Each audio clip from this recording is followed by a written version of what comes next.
Multi-talented, multitasking, multi-everything people out there. Take it away. Find your glory, write your story, fearless feet will carry you. Time you own it, take your moment, be a fire burning through. Hustling from night until morning, grinding it out, it won't be long. Feel your power, it's your hour, you inspire, you are strong. Enjoy your Zoa. No applause? You're all fired.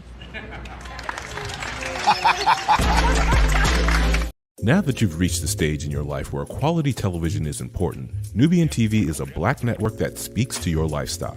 Nubian TV is the world's first digital network devoted to the upscale and political lifestyles of black people. Nubian TV's programming includes politics, travel, fashion, food, automotive, arts and culture, civil rights, music, and more. Watch now on Amazon Fire TV, Roku, or watch globally at nubiantv.net. Nubian TV, it's what you want to watch.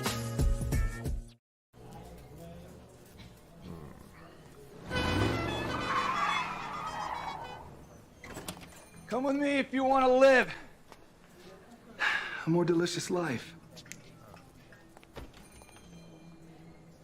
Oh, maybe we should get in the van. In this world, we don't get to control much. The past, male pattern baldness. Leggies. Got one right now. The urge to pop that bubble wrap. But there is one thing we do get to choose every single day. What we eat. Welcome to the Sonic Department of Research and Deliciousment. We have everything you want, didn't know you wanted, and some things you didn't know were possible. Because we believe if you're not having fun, you're not living free. So come on, let's live a little. Hey, good morning, America.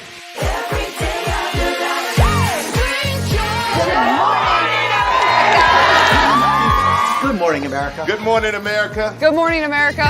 Money! Are you ready? They are ready. Covering the biggest events in the country right now. There's a lot going on here.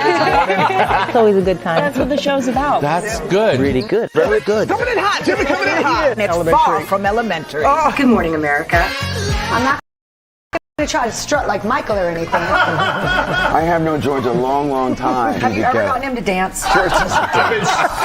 Look at that face. You don't just see it, you feel it. I'm in. I'm in. I'm in too. I'll be there. I am here and so happy. I'm in. I'm in too.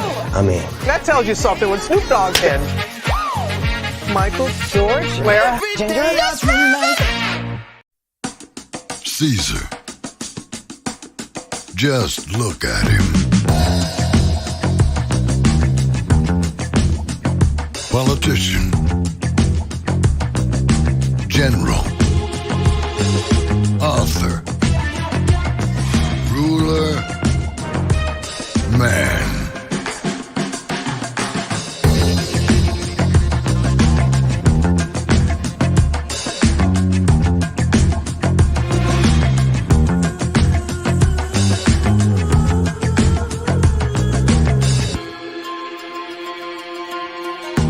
Legend has it, he's not only stared into the belly of the beast, he's had it for dinner. Here he's free to relax, or party, or relax, or party, or relax, and party. His is a world of opulence, excess, and the occasional impulse buy. Not one to rest on his laurels, he's famous for ushering in a new age of entertainment. So, for anyone seeking a place where the sun never sets on a good time, all this awaits. I am Caesar, and I approve this palace.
Well, hello, everybody. Good morning, good morning, good morning. My bad for showing you the fireworks early, but I guess after the night that we had here, um, I guess we might need some fireworks. Good morning to everybody here. Hope all is well with you. You see the title, and it says "After the Morning After." Um, because I was trying to think of what to really say for this morning. And there's a song called After the Morning After. Let me get the lyrics up for y'all this morning. Because I do believe that those are the lyrics that I can use here. Let me see here.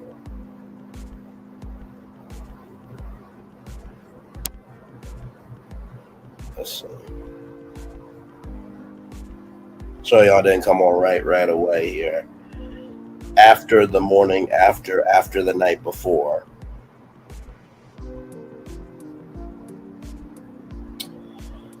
So after the morning after the night before, when all the fun is over, would you not want me no more? Oh, I want you in the worst kind of way. I would be lying if I didn't want you to stay. I got somebody, you got somebody too. What would they think about us, and what would I think about you? I think that's what America is experiencing right now. Is it's fun to oh my God, man, it was cool to have him in before. It would be really cool to see him again. And now it's the morning after. And nobody thought about the night before when anybody can make a change. So, higher is waiting, low is available. But either way, we are live on tour here.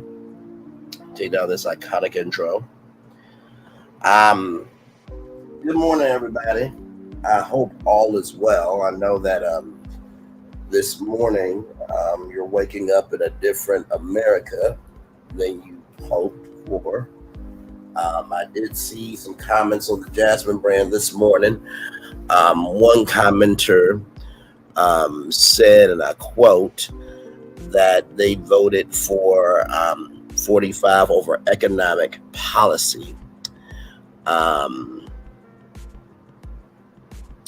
she was a Black woman. One person said that Ply stepped up in a major way.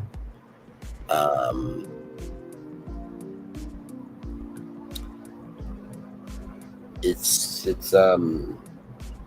different morning this morning. Some people are blaming Democrats. Some people are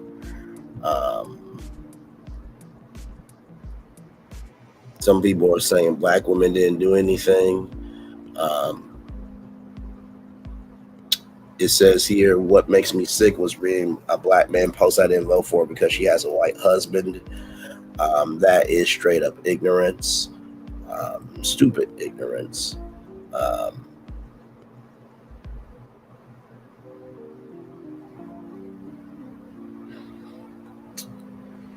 Yeah, this morning is crazy. Some people are saying, why does everything have to be about race? Well, because it is about race. You know what I mean? This person said, most Christian and Black men voted for 45. It's time for a change. Shame on you, or those of you who support abortion. That's murder, but you call 45 a felon. The hypocrisy is absurd. Well, he is a felon. Yeah, 34 counts. She was never Black. Stop the lies. Sad and embarrassing. She was not the chosen one.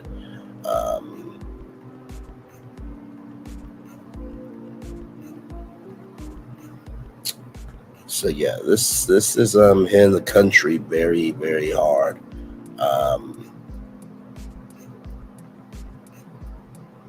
Now, listen. I do believe that everybody did what they could, and Kamala, she did her thing. She did her thing. Apparently, Amber Rose did win her bet, child.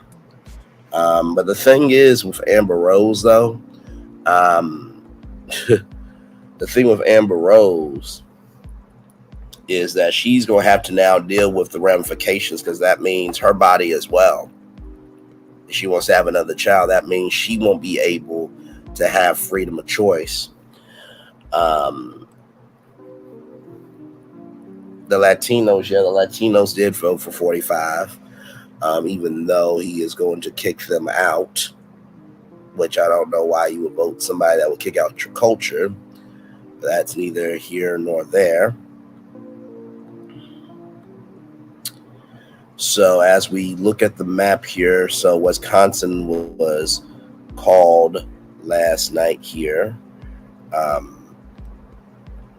So you see Madison County right there. You see Milwaukee. You see Erie Claire, that county. So you see some blue, but mostly red.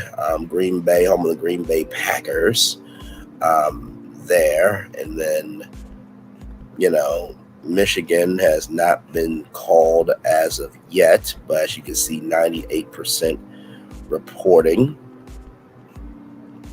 Of course, we got Maine still, 78% of the vote has not been counted as of yet. Taking a little bit longer. Right here, 76% has not been called as of yet.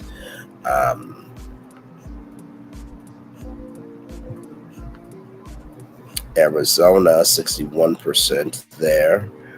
As you can see, Tucson, Arizona, right here. Phoenix, 61% has not been reported yet. And then right here in Nevada, 84%, but it has not been called as of yet. So some states still have not been called. So as of right now, 45 is the presumptive president. As of 14 minutes after 11 a.m., y'all, let me tell you something. Y'all should know me by now. Usually I would have, destinations and everything for you. I truly felt that this morning, and y'all, we were on for 10 hours, child. 10 hours. I'm going to say it again. We were on for 10 hours with 3 with the T. We started at 7:30. We ended it at 5 o'clock in the morning. I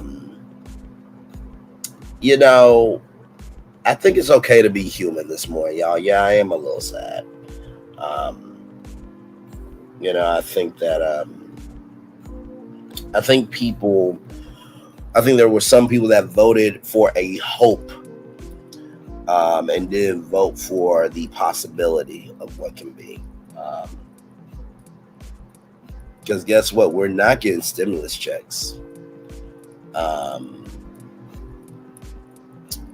We're not.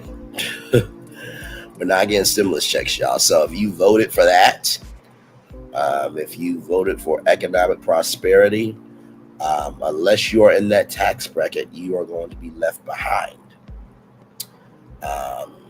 And I think it's really disgusting that that the map is the way it is.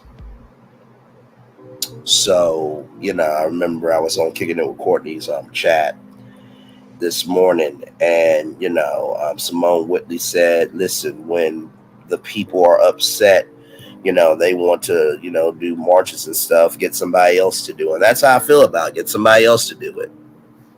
You had your shot, and now it is what it is. You know what I mean? So checks are not coming. If you're a woman and you voted for him, I'm not wishing anything bad on you, because y'all know that. But if You go to jail because you wanted to have the choice to be alive. Well, that's on you.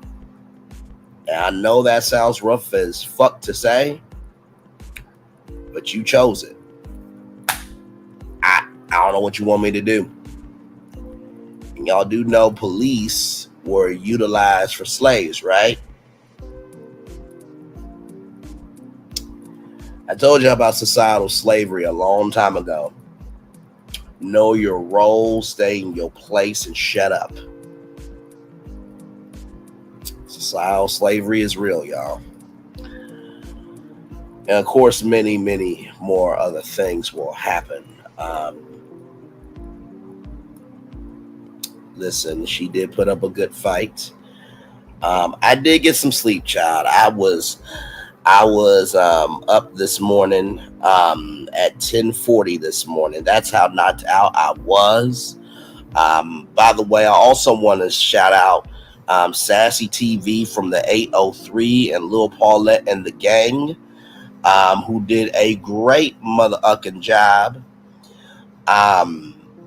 with 3 with the T, our first time ever doing a live event of that magnitude together. Those two are great, not just great people, not just great content creators, but they are great souls. And 3 with the T works because we're the 3 that do it. And I'm very, very, very proud of them. And I think what you saw from 3 with the T last night is you saw America. You saw Lil Paulette being positive. You saw Sassy trying to be supportive and hang in there. And you saw me being that social commentator with a journalist soul that y'all know and have come to love and embrace so much. You saw all of us up there trying to navigate, understand, and relate to the culture as much as we could live in real time. And, I always say to my co-workers at my job, there's no rehearsal, just live TV. And I think this is why YouTube is so important, because not everybody, watches, television. Some people watched election results on YouTube. You know what I mean? Some people, I think most people probably watched through ABC News live, NBC News Now, CBS News 24/7, live local now with Fox, News Nation. I'm sure that they probably went live on YouTube as well. Of course, linear TV is still just as powerful. And like I said, shout out to all the networks too. ABC, NBC, CBS, Fox, the CW, which simulcasted News Nation my way. News Nation and the CW are owned by Nexstar Group. In case y'all did not know, so that's why you saw that simulcast there. But also too, I have to give a shout out to CNN, MSNBC, and even Fox News. Newsmax, American One News, and RSN. I'm sure that they are making their victory laps. But something, and including Fox News is probably taking a victory lap as well. But you know what? No, I will say this. I think that this morning, honestly, it has been such a referendum on 45. And I think that he felt it this election season. I think he really did. I mean, for a black woman to piss him off that much, that's never happened in his lifetime before. I think, for him having 2 attempts on his life, I think he's never went through that. Nobody should ever go through that on either side. Let's get that straight. Okay? And I think also, too, I think that there was a pent-up energy of, let me tell you, there were a lot of Republicans that were tired of him this morning. So even though he did win from the results, I do think that he went through it, this election, socially and mentally in a way that he didn't go through it in 2016 and 2020. And I do think that has taken a toll on him. I really do. There's no way that you could have went through all of that and not felt something. Dana White was at West Palm Beach last night. Dana White is the president and founder of Ultimate Fighting, UFC. And I don't think UFC is going to be impacted at all. It's a sport. But I do know this much to Dana White and to Joe Rogan, who endorsed 45. I know this, that if you do talk to any black or MIPOC fighter, I suggest you know your role, you stay in your place, and you shut the fuck up. Seriously.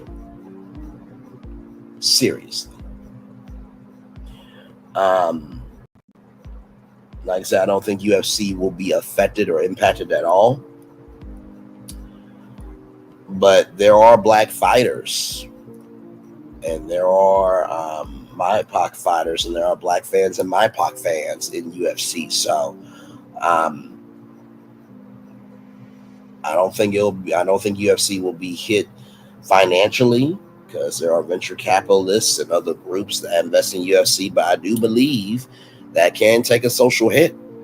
I really, really do. This election really, I think, was probably the most consequential election of our lifetime. And good morning, everybody. Welcome in to Braylon's virtual tour live, the Chill session. You saw the thumbnail after the morning after, because that is the song I could think of. And let me read y'all the lyrics. After the morning after the night before, when all of the fun is over, would you not want me anymore? Oh, I want you in the worst kind of way. I would be lying if I say I didn't want you to stay. I got somebody and you got somebody too. What would they think about us, and what would I think about you? I know you think this is right, but what happens after tonight? Will you be there? Will you even care? I want to know this right now. Now, after the morning after is basically the male version of Shirley Murdoch, As We Lay. As we slept the night away, we forgot about tomorrow in a second, the minute, and the hour as we lay. I know you gotta go home and face your wife. Isn't it interesting how songs can be commentary for where we are in the world this morning? Good morning, everybody. It's 25 minutes after 11 a.m. here. Yes, you are not seeing things. That is the map of the United States. You can look at that as a mental green book of where you can go in this country. You can look at that as where we are politically, but you can also see this as a reverberated history. And if you are trying to figure out how to explain this to your kids, like I said before, it would be societal slavery. Everyone has a position. Know your role in the field and shut up.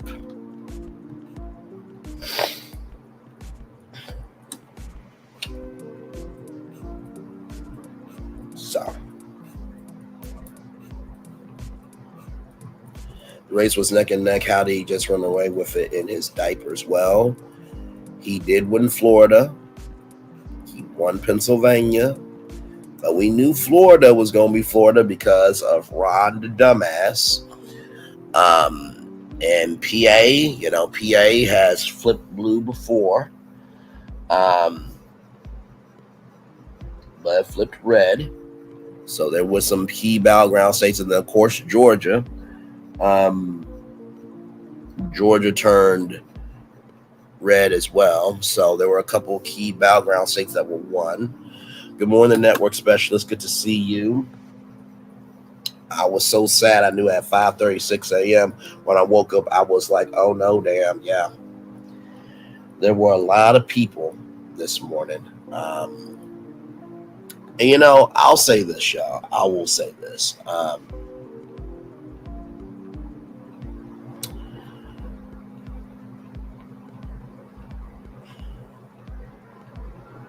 When it comes to our culture, and I'm going to say this on camera because I know I'm not the best. I'm not the worst. I'm probably number 100 on the short list, but somebody believed enough in me to choose me to be on that list. Okay? So with that being said, let me get myself adjusted in. I know that I said this would be off camera, but I need to say this on camera.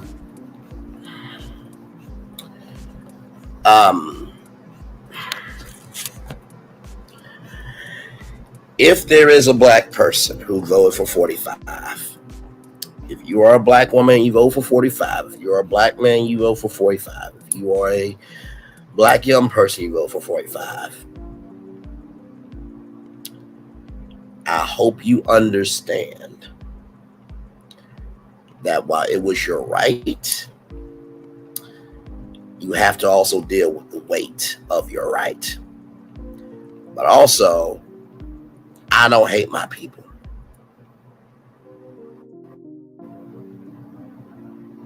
I know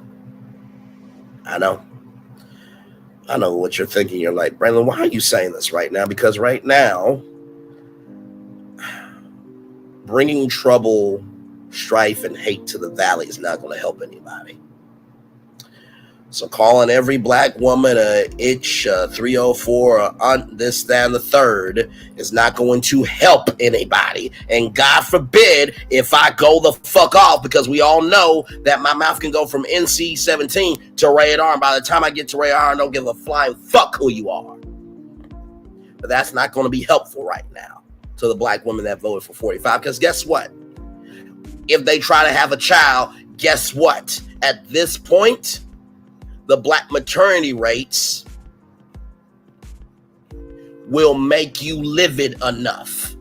So guess what? Those black women are going to have to deal with the maternity rate being around, that they could be a part of it. They are still black women. So all the black men that vote for 45, you do realize, right?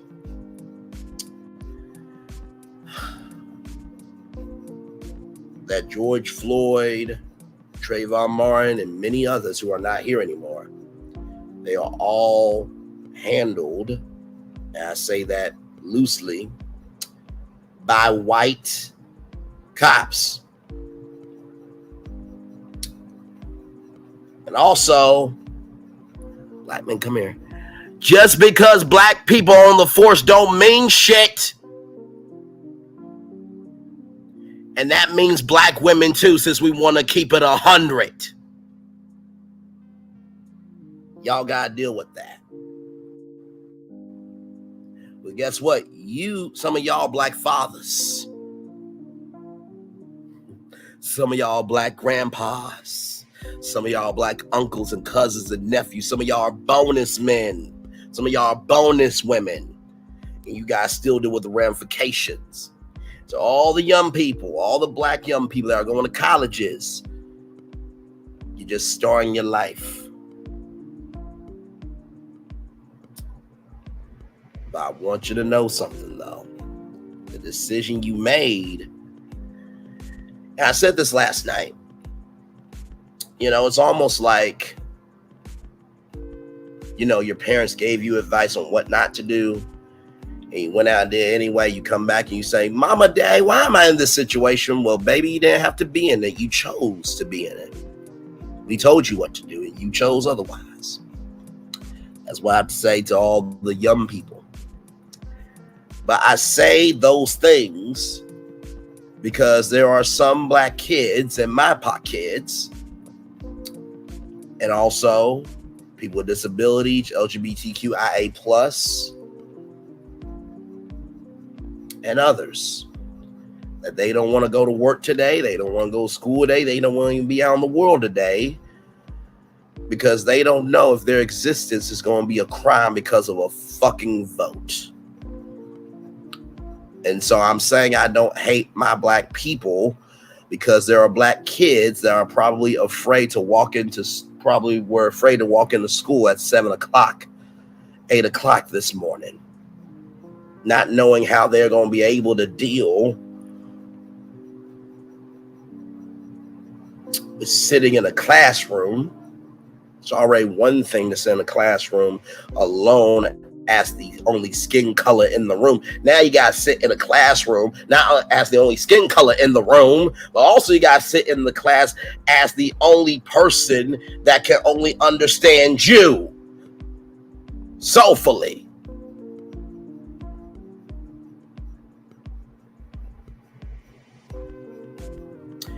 This is a time where the assignment is bigger than you. So as much as I want to go the fuck off on black women and say uck them, as much as I want to say uck black men, as much as I want to say uck the black young people, I can't. I won't, and I never will. Because there are young black children that need somebody like me, that need somebody like you, that need somebody like us to know that they can still be motherfucking ass black and be out here. In the words of Franklin Saint from Snowfall, hell yeah, I'm a black man in America. Hell yeah, I'm paranoid. But just because I'm paranoid doesn't mean that I cannot be redeemed. Doesn't mean that I cannot be free. Doesn't mean that I can't have a pathway to my freedom. So I need to say that on camera. And where I live is a predominantly white town. I'm going to be real with y'all.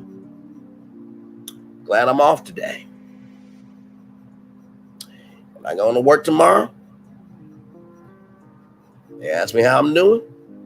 I'm good. You good? Let's roll on.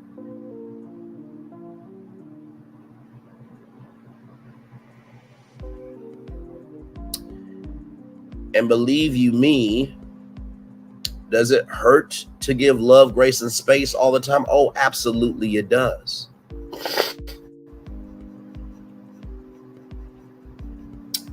And do I see why Malcolm X is beloved? Yes, I do. I feel like, honestly, to tell you the truth, I feel like our black people really have a bit of Malcolm X and MLK combined in all of us as people. Some more than others.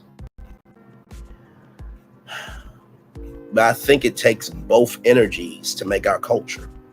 So I love the black women, I love the black men, and I love the black young people. And I'm saying that because those black kids that have to go to school and have to grow up over the next 4 years, they need us now more than ever. It makes no sense to hate a culture that the kids are going to need support from.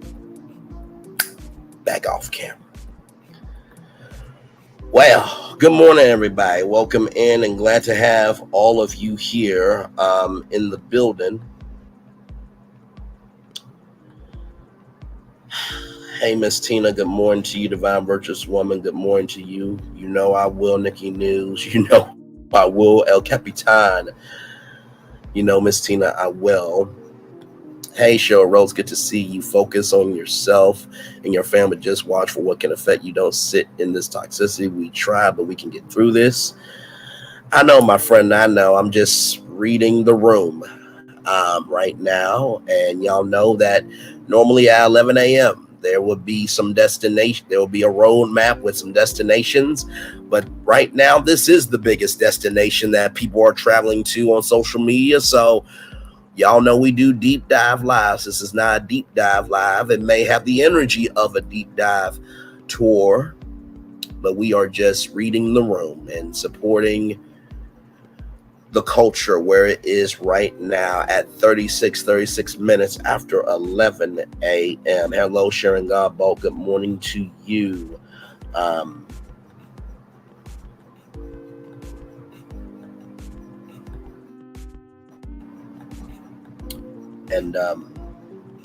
for everybody that may have wanted me to go off in that fashion, you gotta find somebody else to do that this morning. And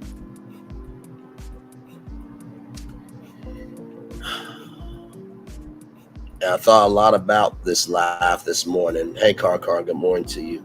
I thought a lot about this live this morning in terms of what I will say the morning after.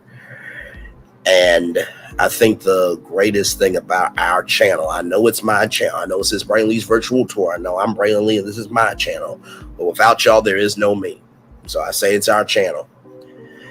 Our channel is so diverse, is so expressive, and is so bold in understanding that there is more to us than what society says. There is more to us than just being of entertainment. There's certainly much more to us because we live in reality. And I felt that this morning, everyone's reality needed some soul this morning. It didn't need any strife this morning, So if you're looking for me to go off in that fashion, I hopefully went off in a way that made you feel supported, embraced, and not alone. But like I said, Black kids are walking into school this morning. Black kids are already at school. Some Black kids and MyPot kids are not at school or college this morning because they're afraid their existence is a crime. So I went off for them by saying we need to support our culture, because guess what? If a Black man calls a Black woman this, that, and the third, and a Black man this, that, and the third, and young Black people this, that, and the third, then what do those Black kids and those young people at colleges have as support? Sometimes you have to understand the assignment is bigger than you, and you have to hold your mule, as they say.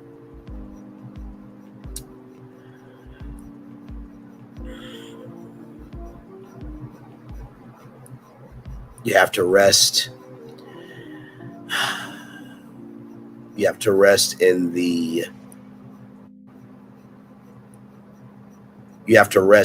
your confusion. I'm resting in my confusion of people being left behind, isolated, and forgotten, so I won't mess up and screw up and unbalance the energy that needs to be in this experience right now of support for those Black kids and young people. So that's why I went off, but I didn't go obsolete. So sending hugs to everyone from El Capitan Venus. By the way, Celebrity Talk with Captain Venus is her YouTube channel. Like, comment, share, subscribe to that beautiful sister's channel. Braylon, please pray that the people get prayed up for us in the Mecca. Our hearts hurt and disappointed. However, we will let God handle what plays out next. Get ready for the storm. Amen, amen, amen, and amen.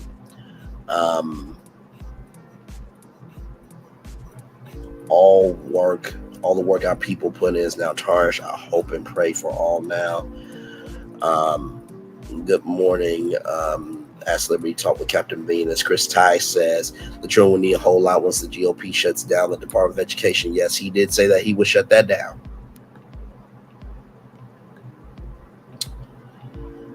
He did say that.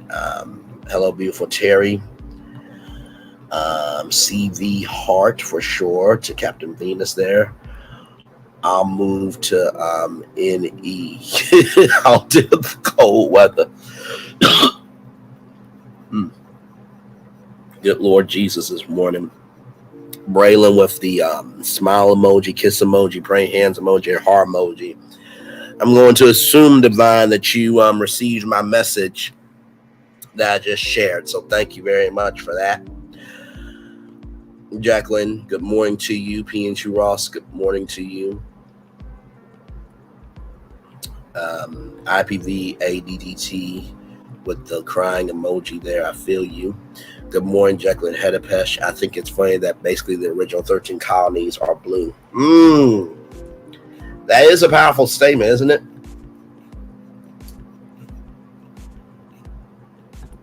My heart is heavy. I was in tears this morning. My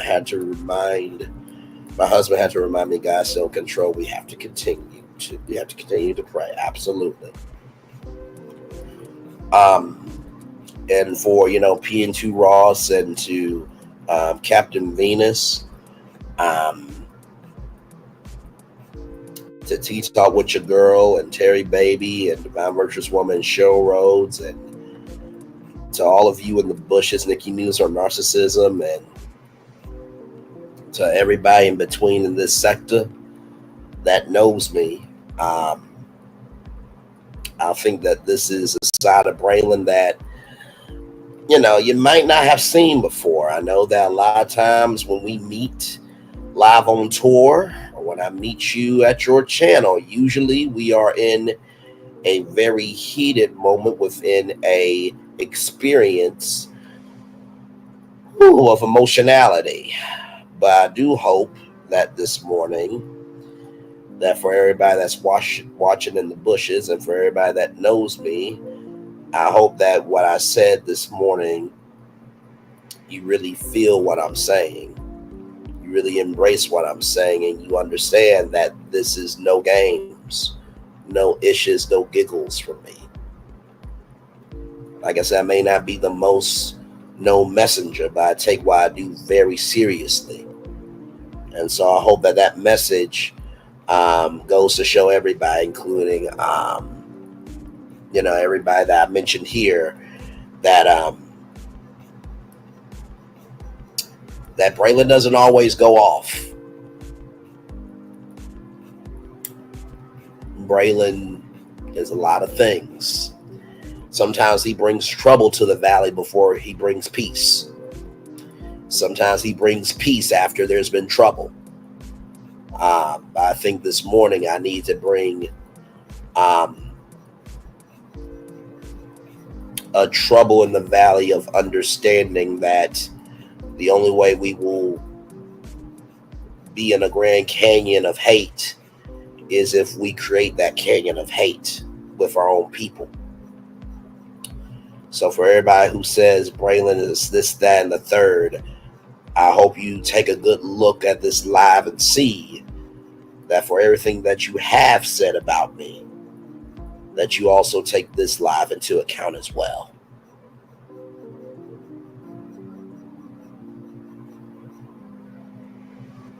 I'm going to say that 2 more times. I hope that for everything that you have said about me, that I talk too much, that I go too hard, that I rise up a little too fast, I don't respect black women, this, that, and the third, that I'm angry, and everything else in between. I do hope that you see this live. I understood the assignment.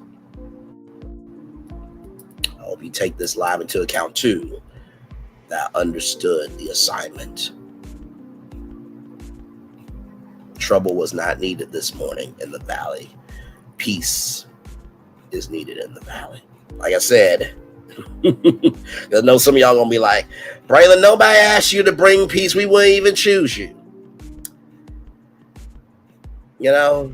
And you're right. But the gag is, though, at least the people over here know that if I got chosen, they wouldn't be fighting with the culture to overturn me saving the world by bringing peace to the valley. Unlike y'all who would be really dragged, maligned, and mentally handled with the overturning of you being chosen to bring peace anywhere. Okay?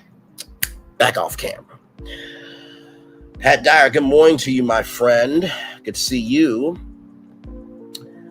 I love you and understand your heart is pure. Thank you, my friend. I appreciate you.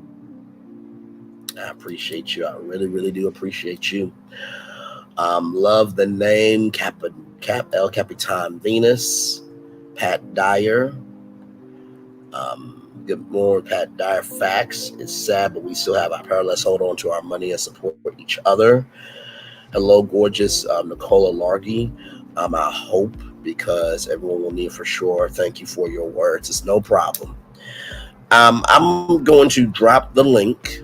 If anybody wants to come up and give some words. Now, listen. It's already a rough morning, okay? Don't come up here. Be of love, grace, and space energy. Because y'all know I can handle a live by my damn self. But this is after the morning after, where you might have something to say and you need some support.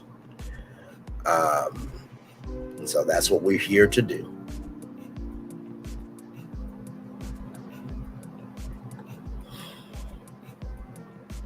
That's what we are here to do this morning. Let me pin the link. Thank you for the 22 likes this morning. Much love to all of you here. Let me. Link is pinned there.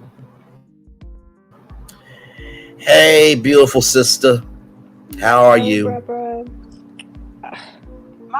Like the chat said, we are mourning. That's what it feel like the vibe. Yeah.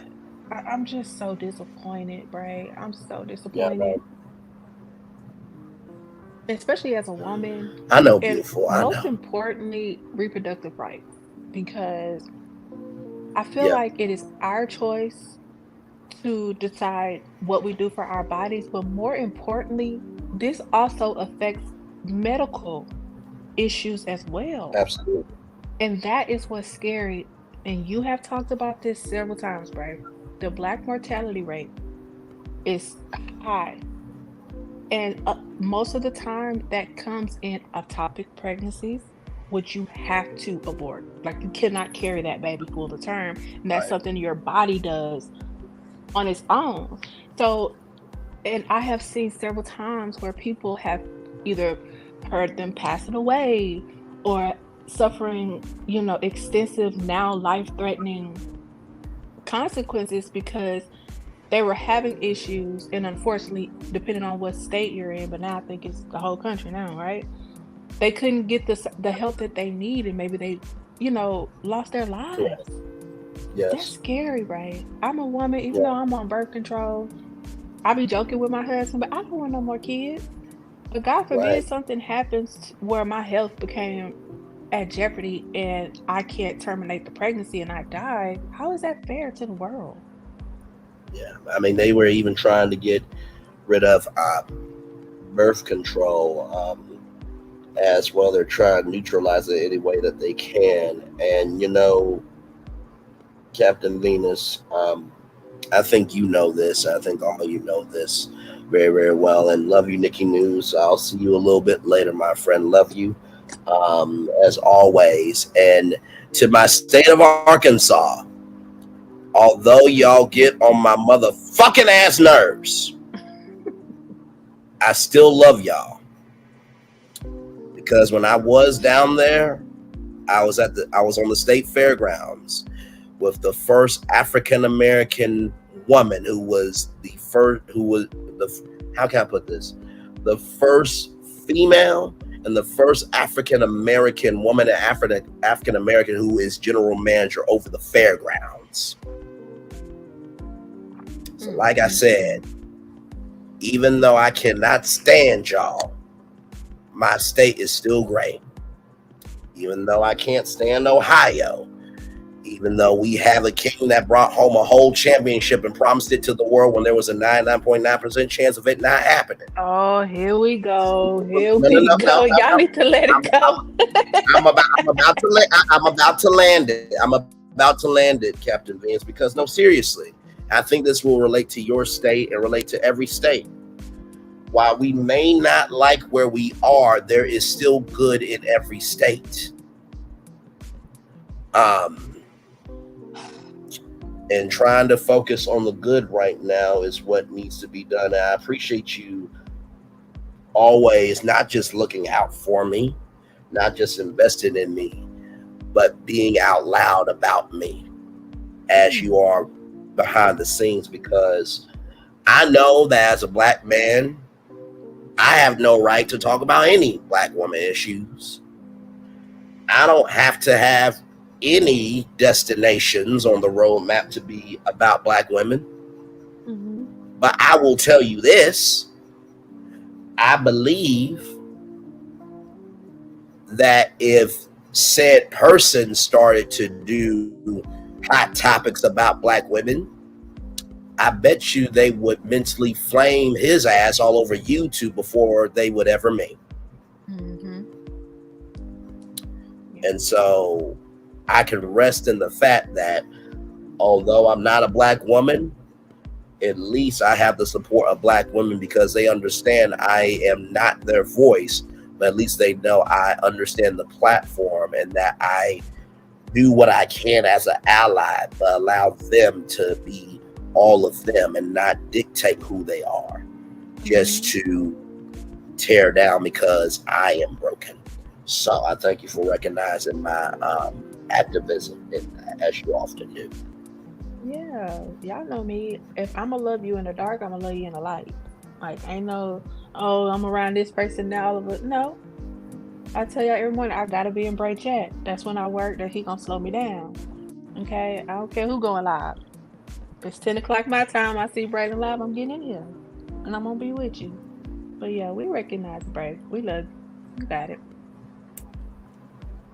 Love y'all right back. So, and like I said, y'all, we were on for 10 hours last night on 3 with the T.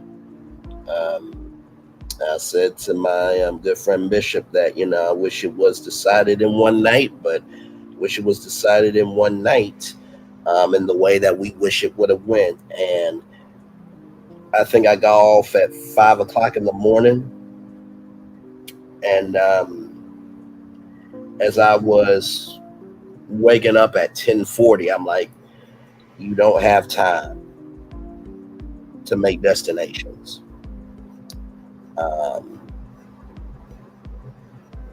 But also, too, the destination that you need to travel to this morning. And like I said, after the morning after the night before, that was the biggest way I could really talk about this morning. And y'all know me and my metaphors. Y'all know me and my media references. And although as I often say, my rambling comes greatness, give me time. But I believe now that everybody has gotten to know me, I think everybody knows my media references, and my rambling always has a purpose. Is that not right, Captain Venus? That's right. That's right. So yeah, if you don't know After the Morning After by Mace, I think that song really says everything. Y'all, you heard the lyrics, Captain Venus, right? Yeah, I heard you read them all. Yeah. I don't think I know the song, though. Or maybe it's just one of them I gotta hear it, the actual tune. But yeah, I heard what you said. Yes. And I think that's the best way to describe this morning. Mm-hmm. Yeah. I'm just... I guess it's, even though I have so much to say, I still feel speechless, because it's it's that feeling like, how after somebody passed away, like that next day, it's just like you don't know, like you don't know how to move for the first time. Like you don't know how to Yes. start living again. And I feel like that's what I Yeah. feel like. I feel like one, I'm still in denial, right? Because I'm like, I can't believe this really happened. It's like I really went through all 5 stages of grief. Because I'm like, here we go again. Here we go again. So yeah, Brain. No, I feel you. I definitely feel you with the 5 stages of grief. I think last night was probably. I think this channel has always, and well, I'm glad that she won my state. We are glad as well, Cheryl Rose, for sure. It feels like an unalive moment. It does. I feel, and y'all can let me know if y'all disagree, because unlike other channels, we are open over here. We just don't deal with bull diggity over here, just to exist. Let's get that straight. I feel that this channel has been 10 times out of 10 on the pulse of culture. Y'all can let me know if y'all disagree. I feel though last night was probably, from the 3 with the T watch party, was probably the most vulnerable that y'all have ever seen me as a social commentator with a journalist soul on this channel since we've been streaming and being on tour together. Would that be fair to say? Yes, I can agree. Because what happened last night was I was fighting with, how can I put it? Raymond versus Raymond, that album cover, Self versus Self. I was fighting with my culture self with the role of who Braylon Lee is. If that makes any sense. I was fighting with being a Black person and relating to all of you, the culture that we live in, but also too still being that social commentator that brings commentary with soul and integrity and context. And I know last night it looked like, me and Lil Paulette it was more me and Lil Paulette than Sassy, because I think me and Sassy were both kind of on the same energy. I think Sassy was more the relaxed nervousness, and I was the more of the how should I say, in the words of El Capitan Vance and Miss Now, if you don't want people fucking with you, stop fucking with them. Energy. Yes. You know what I mean? So that nervous energy was real, and I felt that, with me and Lil Paulette, it did seem like heated fellowship, as Dr. R.A. Vernon would say, or some disagreement or some strife.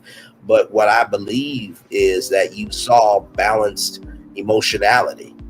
It would not have made sense for me to just be positive when I'm this social commentator that brings commentary with soul. And sometimes bringing soul to commentary means being in your emotions sometimes. Or in the words of Jasmine Sullivan, sometimes you have to pick up your feelings. So yes, indeed. Jersey Girl, good morning to you. Hey, Bray. Good morning, Bray. Panel and chat. Thank you for a commentary last night. 3 with the T did an excellent job. Thank you very much, my friend. Much love to you. So, child. A lot going on this morning. Or not enough. And that part too, child. And not enough going on this morning. Do you think this is ironic? You remember last election when Trump lost? Okay. He kept saying, "Oh, everything was rigged.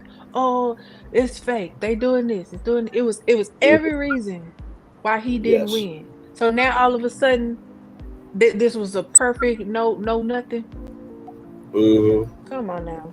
I'm with you. Come on now. I am with you absolutely. And you know what? I think that just goes to show you the crybaby that he is, and he does wear diapers. So listen, I'm just respecting who he is. And I think we can all see whether you are in the dark on YouTube or you're under lights in West Palm Beach. Age does not define maturity.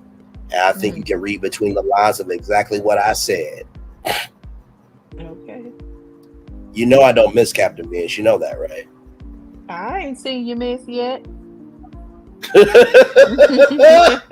So and I'll just keep it a buck with you like this. You know, Steve Harvey said something when he was down at Universal Orlando Resort. He said, if somebody falls down the steps and you see but no one else sees it, God wrote that joke for you. So for those of you who got what I just said of whether you are in the dark on YouTube, specifically a YouTube Live, or you're under the lights in West Palm Beach, that joke was for you. You know what? Who's from West Beach? We find out. I gotta come up here and windmill. Well, I'm from Texas, as y'all know, and we have been red forever. Okay, we've been red forever, but I don't get it. I just don't get it. And to see the map, just feel like it's just lit up. Okay, and why the heck is Alaska voting for Trump? Like, Alaska? Yeah, I know. I know, child. I can't believe it. I mean, I was proud of Hawaii, you know, but I was like, Alaska, are you serious? And y'all know it's bad when the Russian president was co-signing Kamala. Yes. You know it's some stuff. If even the Russia, man, we can't even have nothing Russia in our. You know how YouTube be flagging us for Russia and stuff. It's like, come on. Yes. With y'all talking, making me feel a little bit better. I just can't believe. I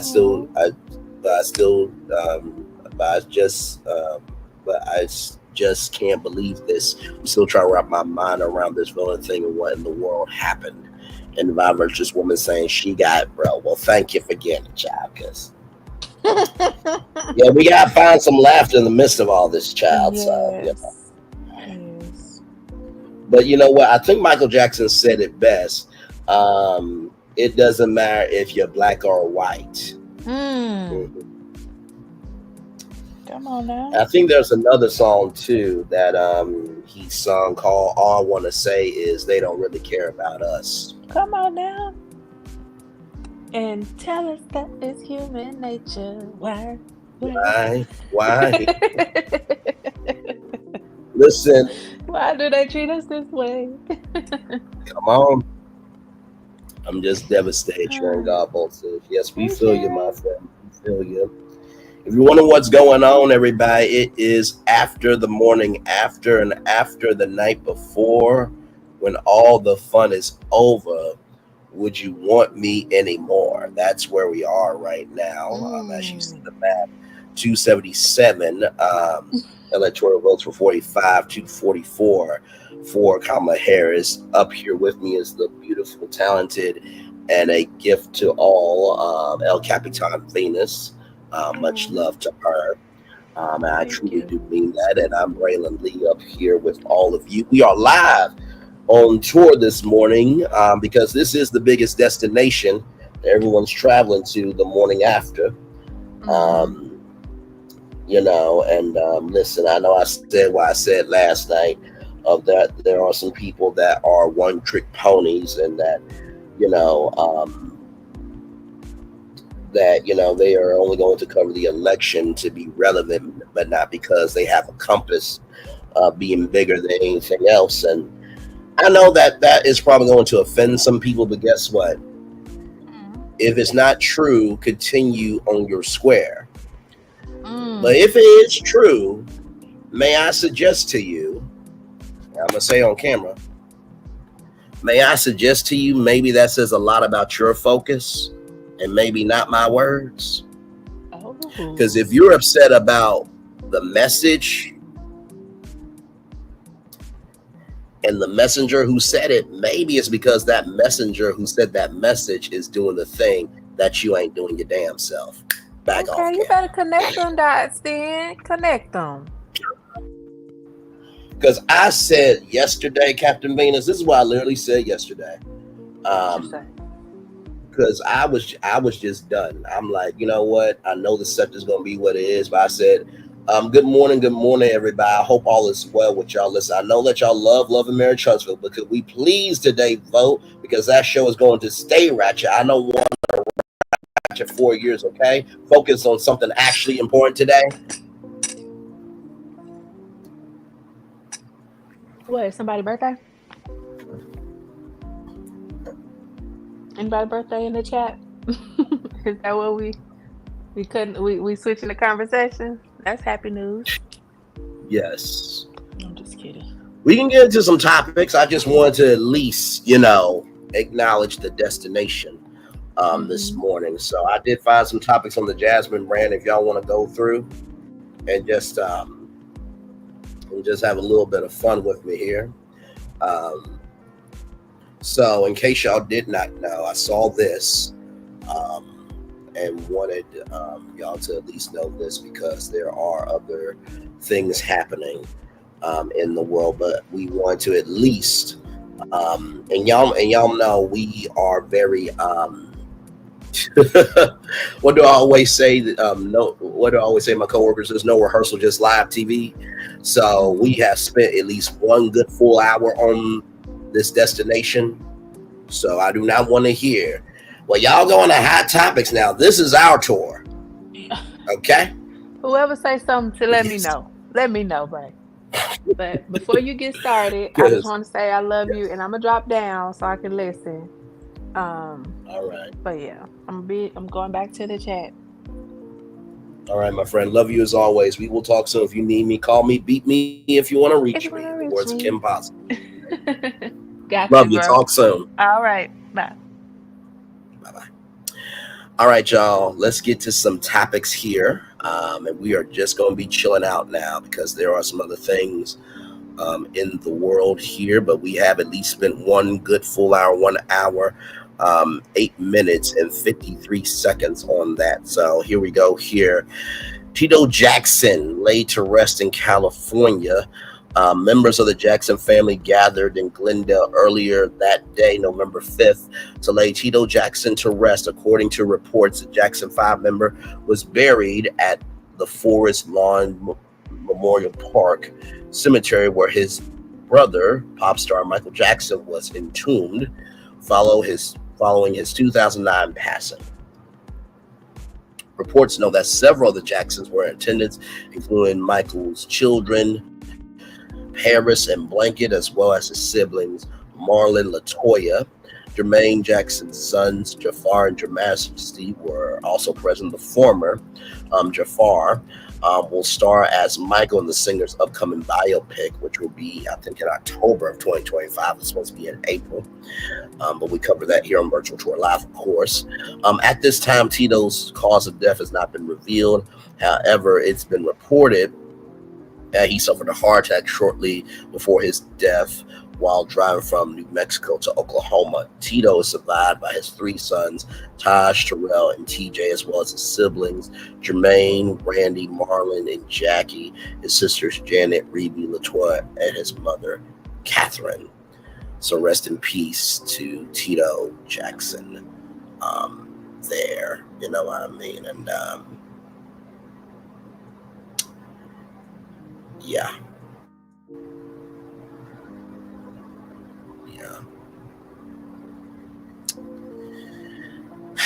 We gotta recognize, y'all, that this year has been ravaging on a lot of people.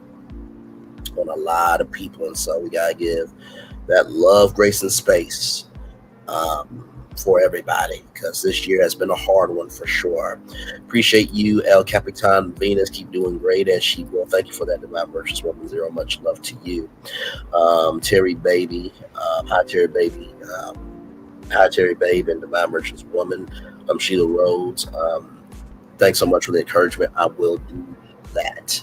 Um, and Jersey girl, much love to you, beautiful. Have a wonderful day at work. And yes, prayers up to Mother Jackson. Um,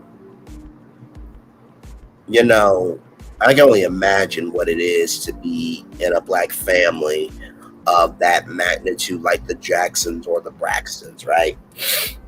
And it's one thing for the culture to lose somebody that you care about, but for a black mother to lose her child, that hurts whether you're famous or not. So I do pray love, grace, and space for the Jackson family. Um, by the way, here, speaking of that biopic here, here it is here.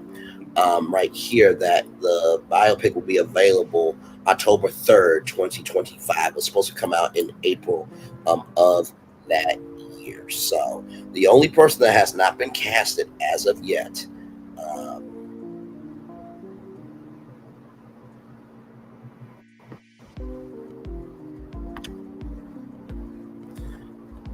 the only person that hasn't been casted yet was Janet. A lot of people are saying that it's going to be Haley Bailey. So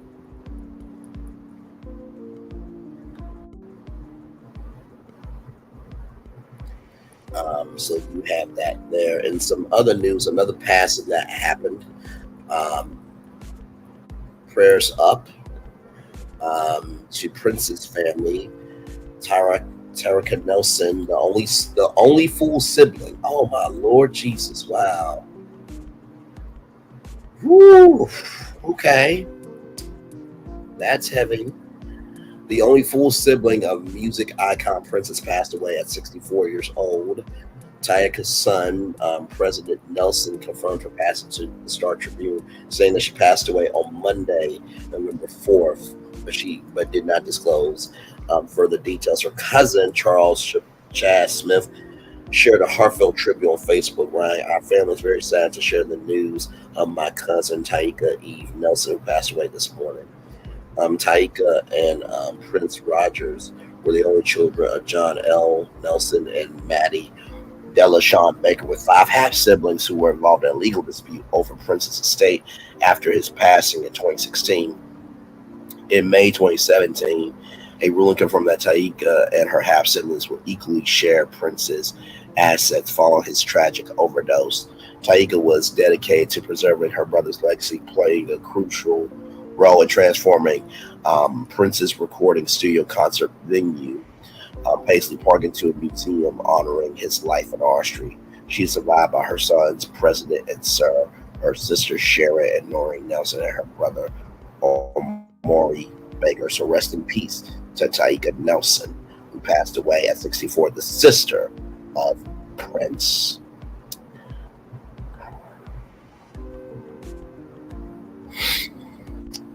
Now we know Braylon signs. Maybe next time he will dance. Yes. Prayers up to Jackson family and friends. Absolutely, absolutely, absolutely. And y'all, we are just going through these topics here. We are live on tour, and so we're trying to liven it up a little bit. But sometimes liven up is also letting you guys know what is going on. Now, here's some news that nobody is going to ever really do. Y'all, this is stupid. Apparently, they have a merch line. Twitter has a merch line. Like, really? That's not anything special. Not anything special. Hang on.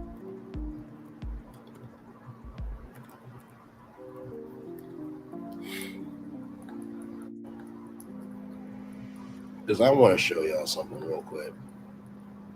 Now, this may seem wrong to do, but I'm actually going to do this as an example.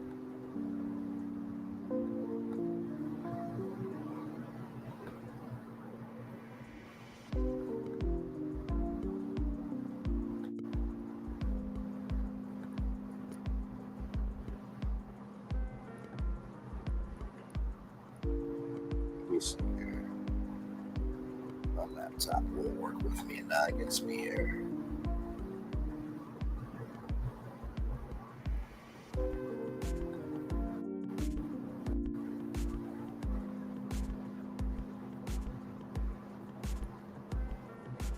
Okay.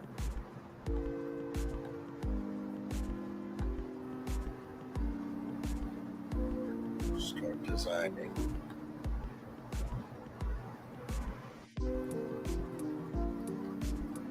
Okay. So here it is here. Let me do this real quick because this is stupid. I'm sorry, y'all. Like I have to do this to show y'all how easy it is to really do this. Hang on. Let me do that.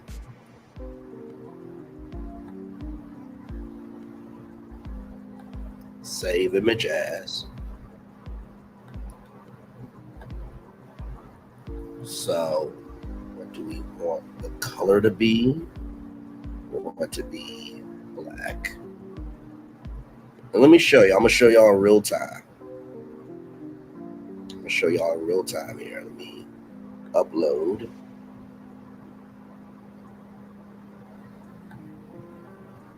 Browse there. Pick that one. And y'all, here it is here. This is how easy it is. Like, I'm sorry. Are we serious? Are we serious? Y'all, I just made Twitter merchandise. Like, really? Really? That's what we're doing? We're doing custom ink? By the way, shout out to Custom Ink and shout out to Giddy and shout out to all of the great companies that you can do custom t-shirts. And by the way, there is a company called hotcards.com. That's out of Cleveland, Ohio. I used them for some business cards when I went to the NAB radio show. But shout out to all those great businesses. But seriously, is this what we're doing? Y'all, all I did was just make the t-shirt black. Let me show you. All I did was went to Pride Colors. This was white and just made it black and then uploaded that. Miss me with that. Come on out. Child, I can't.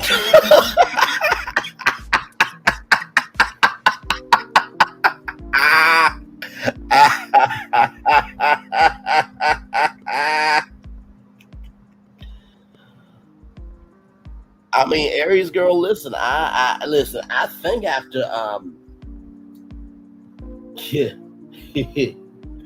listen. I think after this morning and how controlled I was, I might want that as a reward. You know what? I need to stop. See what y'all do to me. I drink my water, my black-owned business, and go on tour, and then. See, you said that because you want to do it. See. La Capitana. Sorry, La Capitana. Lord Jesus. I only said El Capitan because that's what, people have said. You know what I mean? Well, I mean, Terry baby, what do you want me to do? She the one who said, don't make me spank you, Braylon. You don't say that unless, got inklings of things, but anyway, I meant to say things. I need a grammar class again. Huh? My virtuous woman 0, laughing, crying emojis. Elon must be trying to place that ad revenue after that CNBC interview. For those of you who don't know what Aries Girl podcast is talking about, let me just show you, if you don't mind.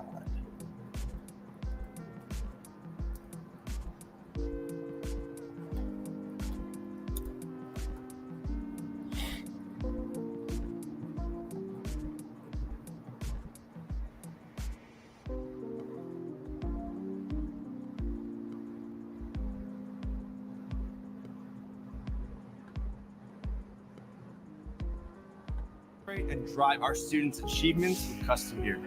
They love Custom Ink's different styles and designs. We love how Custom Ink makes the process simple with their easy-to-use design lab, expert artists ready to help, and unbeatable customer service. Custom Ink allows our kids to show everyone their accomplishments and the pride they have in our school. When we place an order, I know they got our back, so we can focus on the kids. We make it easy to wow all your groups with high-quality custom apparel, accessories, and promo products, all backed by our guarantee at customink.com. Shout out to them. What was that trip like? And obviously, you know that there's a public perception that, and you're clarifying this now, but there's a public perception that that was part of a apology tour, if you will. That this had been said online.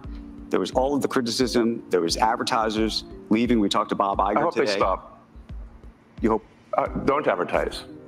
You don't want them to advertise? No. What do you mean? If somebody's going to try to blackmail me with advertising, blackmail me with money, go yourself. But go yourself. Is that clear? I hope it is. Hey, Bob, if you're in the audience. Well, let me ask you then. That's how I feel. Now, Andrew Ross Sorkin is from CNBC, and he is on a show called Squawk Box, which is a Good Morning America Today, CBS Morning edition of Business News in the Morning. Now, I want to go back for a minute because I want you to see the interviewer's body language here. Now, he did open it up very nicely with the question. I want y'all to watch his body language. What was that trip like? And obviously, you know that there's a public perception that, and you're clarifying this now, but there's a public perception that that was part of a apology tour, if you will. That this had been said online. There was all of the criticism. There was advertisers leaving. We talked to Bob Iger today. I hope they stop. You hope? Don't advertise. You don't want them to advertise? No. What do you mean? If somebody's going to try to blackmail me with advertising, blackmail me with money, go yourself. Right here. Now, Andrew Ross Sorkin is like, I know you did not just say this. I know you did not just say this to corporate mainstream media. By the way, I combined all of the corporations that he said go uck yourself to. They came out to over $1 trillion in net worth in terms of potential ad revenue. So the body language, and yes, Andrew did produce the show on Billions on Showtime. Andrew is very gifted. He is a legend in this game. Very nice, gorgeous, well observed. But you see his face. Y'all see his face, right? Like it's not. Look at his face. Look at his face. You see his face right there. He's like, wait a minute. Listen, I'm trying here. Go yourself. Is that clear? I hope it is. Hey, Bob, if you're in the audience. Well, let me ask you then. That's how I feel. So, in case you didn't know, now you do. So yes, he said that at the New York Times Deal Book Summit that happened to also be live on CNBC.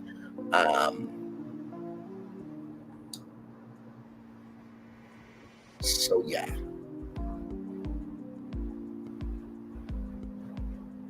So that's Lord Jesus. Some news about Real Housewives here. Now this is about Potomac.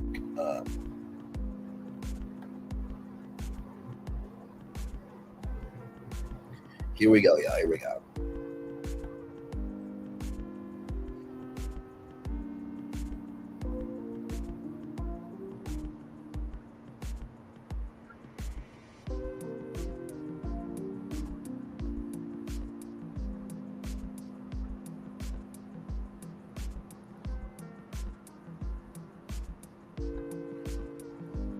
So that is Giselle Bryant. Oh, sorry, y'all. See that's how live we are. Hang on, let me stop sharing. I didn't even see it. Hang on, let me do it like this. Hang on. I'm y'all are able to see it. Hang on. Let me get back to y'all. Present. All right, here it is here. So here it is here again. So Ashley recently said on a panel that Mia will have the most to answer for at the show's reunion this season. Totally. Could you elaborate on why you agree? Well, Mia does not understand what the word truth is. Mia just lies about everything. And she's lies to the point where I'm getting bored with it. And I'm getting bored even listening to anything coming out of her mouth. So Ashley recently said on a panel that Mia will have the most to answer for at the show's reunion this season. Totally. So so that was Giselle Bryant, who honestly can't say anything because she took her best friend's story and hid it behind a paywall. Also talked about somebody having a love child and saying it wasn't that person's child, you know, Monique. You know what I mean? And also too, you know, just in general, you know, Wendy or Cepho and that whole relationship. And so she really can't say nothing. That's pot me kettle. But in the same token though, I truly believe, and like I said, we will do Potomac episode 2. As y'all may or may not know, your friend and family member was sick. I am way better now. Believe me, I'm way better now. But yeah, I just had to get over that. And so we watched the first episode. As y'all know, Karen Huger got a DUI. Oh, and by the way, hang on, I almost forgot. Almost forgot about this. Giselle really can't say nothing because her and Ashley's fashion line is just their initials stamped on some clothing. And Wendy Cepho said that the designs that they had at the fashion show aren't even online, like She by Sheree, that took about 15 damn years. So Giselle really can't say shit. She also had a fake relationship just to exist, to have a storyline, because Robin's not there to defend her. And, you know, listen, when Jamal, you know, did what, you know, he did and everything else, and, you know, Pastor Holy Whore, and Monique flamed your ass out, even though I still can't stand Monique for what she did to Candace. And listen, for those of you who saying Candace had coming, no, you don't get to say what the hell you want to say. If any other black woman were to do what Monique did, they would be off the show. Right is right and wrong is wrong. And sometimes some of y'all deserve some disrespect, just a little bit. Not all of y'all, okay? Just we all got family members and friends that we feel like Candace, like you do too much. And we gotta let you know and put you in your place and let you know for your mental health. You know what's good for you, stay in your lane. But anyway, I don't take the word of somebody that all they do is take 2 initials and stamp it on some clothing and have a lawsuit with Eminem. And Eminem, I hope you win your lawsuit, brother, because they need to be handled disrespectfully. And by the way, Giselle, your daughters are more lights than you. Okay, just to let you know. Seriously, so.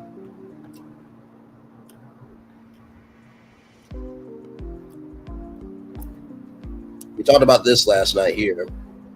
Whoa, wait a minute. Before that, y'all look at this.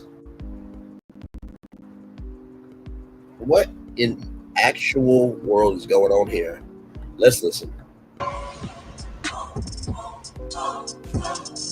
Well, I did have 3 of them, 2 at one time, and I did sleep with them.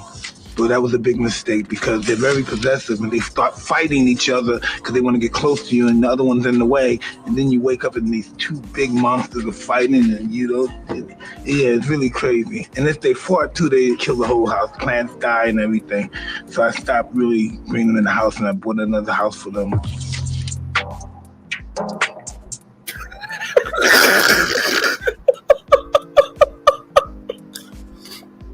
Right, Gina uses customing too, child.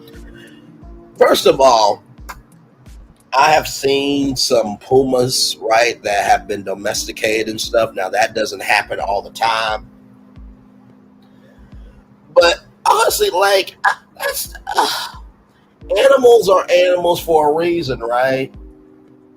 But I think the thing that took me out, right, they want to eat you, Mike, you think? But also, too, let's hear it again.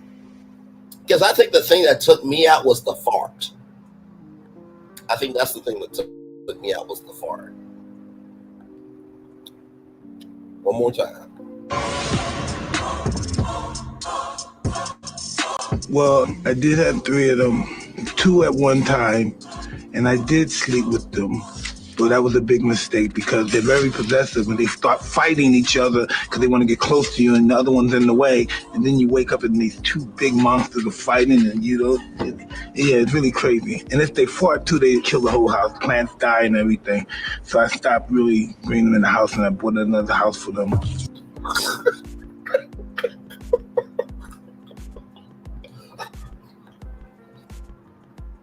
The fact that he said their farts kill all the plants, I'm like, damn. Now, that don't mean I want to know what that smells like or nothing, but damn, man, for you to say that, it's got to be bad.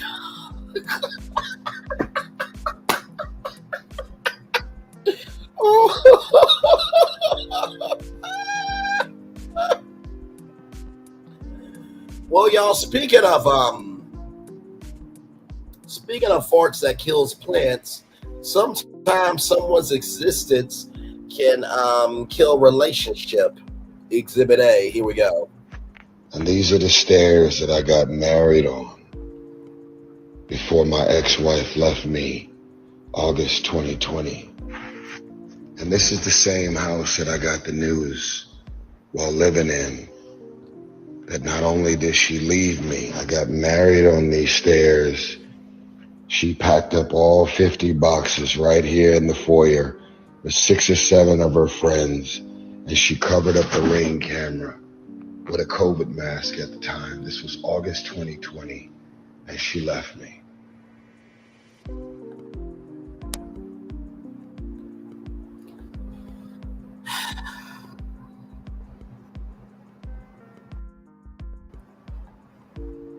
Brother, do you not know how many times I've said Melody Cherie Lee? I know it's not going to happen, bro. Do you see me making a 55-minute video? Do you know how many times I've said Jill Scott Lee and believing Jill Scott's my wife?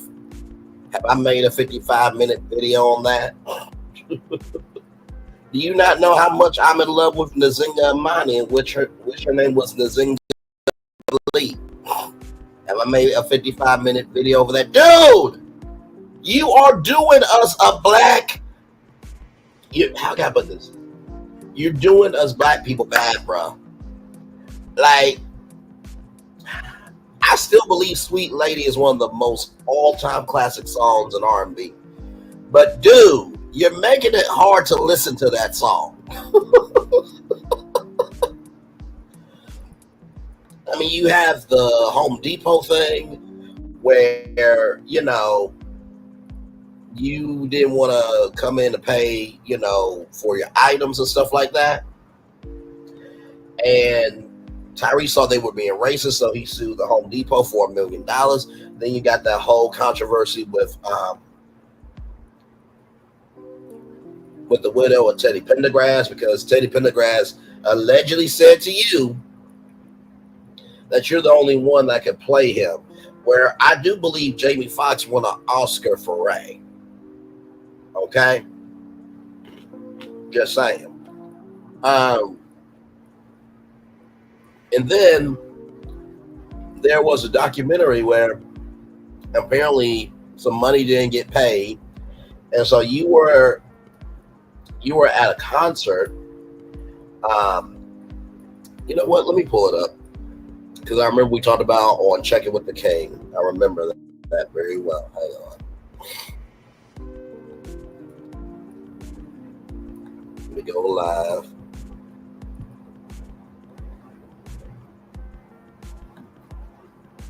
Check in.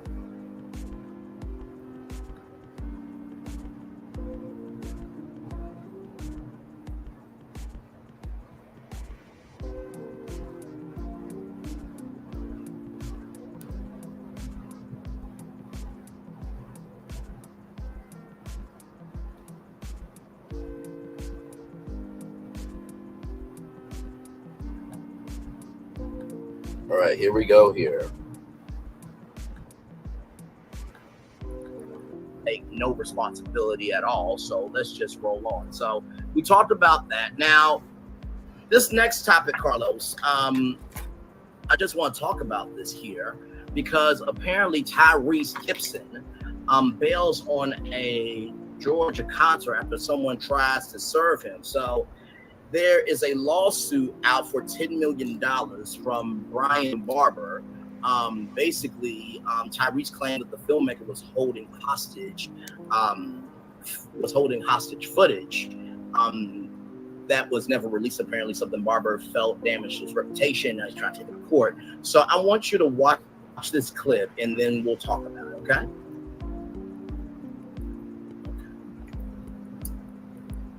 Take advantage of financing as low as 0% for 36 months on new 2024 Mazda CX-30, CX-5, and CX-90 models. Or receive up to $1,500 in customer cash on Mazda CX-30 and CX-90 models. Runs with Mazda. Car buying is truly simple.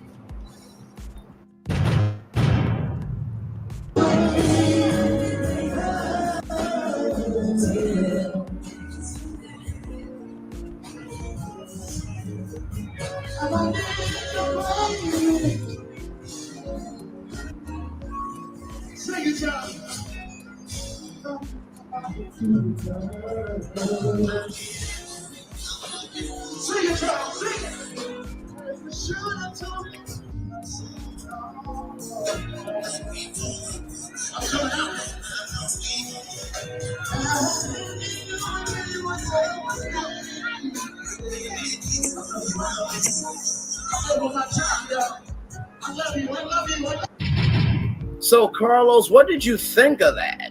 I mean, how you gonna listen, act like? I asked that question a lot. I know, you're fine. I asked that question a lot, but what I've come to realize is some people will never, ever, ever grow into responsibility because they weren't born with the capacity to handle responsibility. But that's neither here nor there, Carlos. Let's get back on this topic. What did you think about Tyrese running out or, walking away, running, wherever the hell he left? A concert, sold out crowd in Georgia. He had 3 songs left. Now, someone said to me that he probably got paid, before the show, right? He got paid in the contract. But also, too, I know for most artists, if you don't finish the show, you don't get paid. So what do you think about Tyrese? Did you feel like that was the right move for him to make? What did you think about that?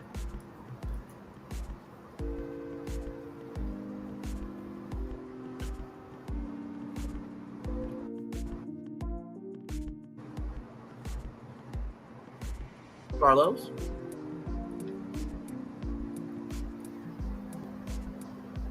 I think Carlos might have stepped away from his microphone for a. Oh, there it is. No, it's all good. It is all good. So how do you feel about this Tyrese story, brother? How do you feel? I'm on mute talking. Oh my god.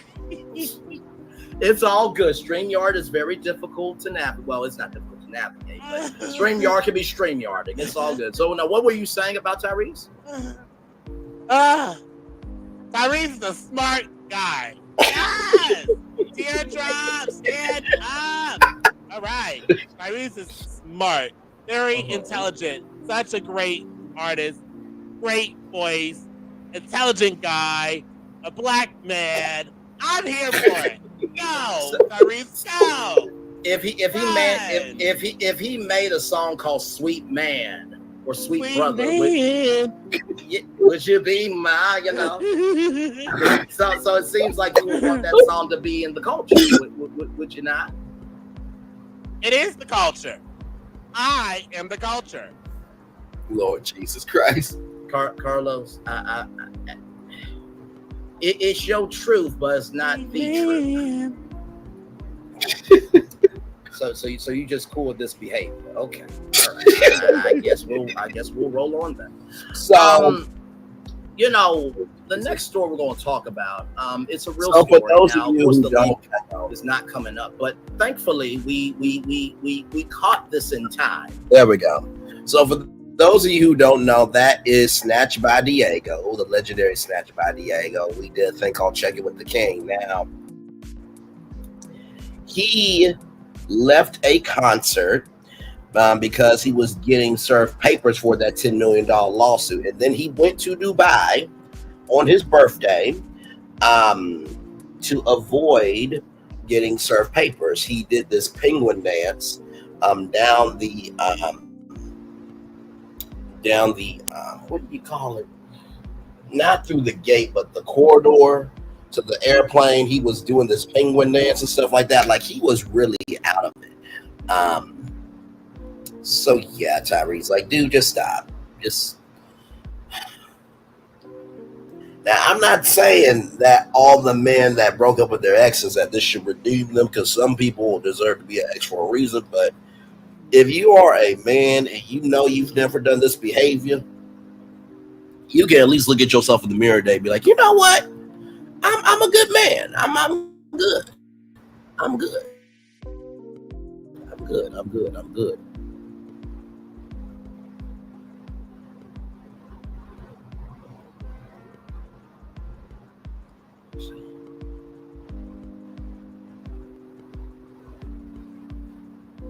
Now, of course, in case y'all did not know about, Megan Thee Stallion, her documentaries come out. A lot of people say that it's, yeah. So, Snatch by Diego. So, Snatch by Diego, who has an excellent Carlos King impression. We did this skit called Check It With the King, where we reviewed an episode of Love and Marriage Huntsville, and then we talked about hot topics, and Carlos King gave his take on some of the hot topics. So, Sweet Man, as we all know, he's gay. And just playing off of that. But I wanted to bring that Tyrese story up because that's another reason why people are not really liking Tyrese there. 14 people, 12 people in the building. I'm glad to have all of you here. So Gayle King is unbothered when it comes to this here. So here we go. So TMZ caught up with the longtime TV anchor personality on November 5th and asked her about Megan Thee Stallion's recent confession that she lied to her about sleeping with Tory Lanez. Let's see here. In Megan's defense, King said it was her first time telling her story. And it bothered me that so many people didn't believe her story. That bothered me, so I wanted to get it from her firsthand. Why she said what she said to me is really on her. She added, I'm still nuts about her. I think she's been through a lot. I can't wait to see the documentary. She was under the how I thought undeserved. So I have no controversy with Megan. I'm cheering her on. Can we just move on from this? Jesus, go vote. Nah, Gayle is so pleased with before I voted half of you. I love how the comment section was like, we got bigger assignments to do here. Please and thank you. Wait a minute, who said that now? Oh, hang on, y'all. Apparently, Megan Thee Stallion said, with big ass comes big responsibility. Child, yes indeed. Your responsibility is to not get men and women hooked, child, because that thing looks like it's got a Nigga, but a spell on you where you can't wake up. Your tongue is snatched. Woo, and your cream stick is snatched too. But anyway, that's neither here nor there. Look, Megan Thee Stallion said, "With big ass comes big responsibility." Listen, I'm just agreeing with her. Okay. Let's check out Media Takeout right now and see what's going on there on Media Takeout. Hopefully, you guys are enjoying the show. Good morning. Well, good afternoon now. It's 12:47. 47 minutes after 12 o'clock here. Glad to have you here. We spent the first hour on just the realness of what has happened here. And so here, well, y'all, this, I don't know why. From MediaTakeout.com, child. Jason Lee, a city council person in California, child. Blogger Jason Lee is officially an elected official. The popular founder of Hollywood Unlocked was elected to the Stockton, California City Council. Media Takeout confirmed. Jason was running for Stock County City Council District 6 and won convincingly 56% of the vote. He's committed to do his job and help out the people of Stockton, California. I mean, he does realize that that's a job, right? So now here's the thing, right? Now I remember Dr. Oz Talk Show 20.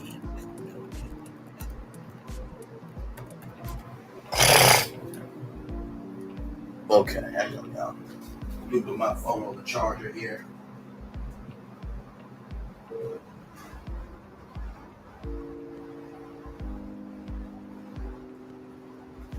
Put my phone on the charger. Okay, so here it is here.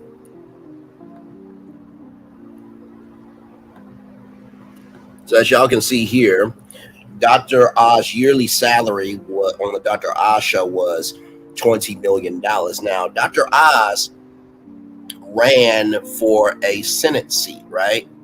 So because of that Senate seat, he had to give up the talk show. So give me a moment here.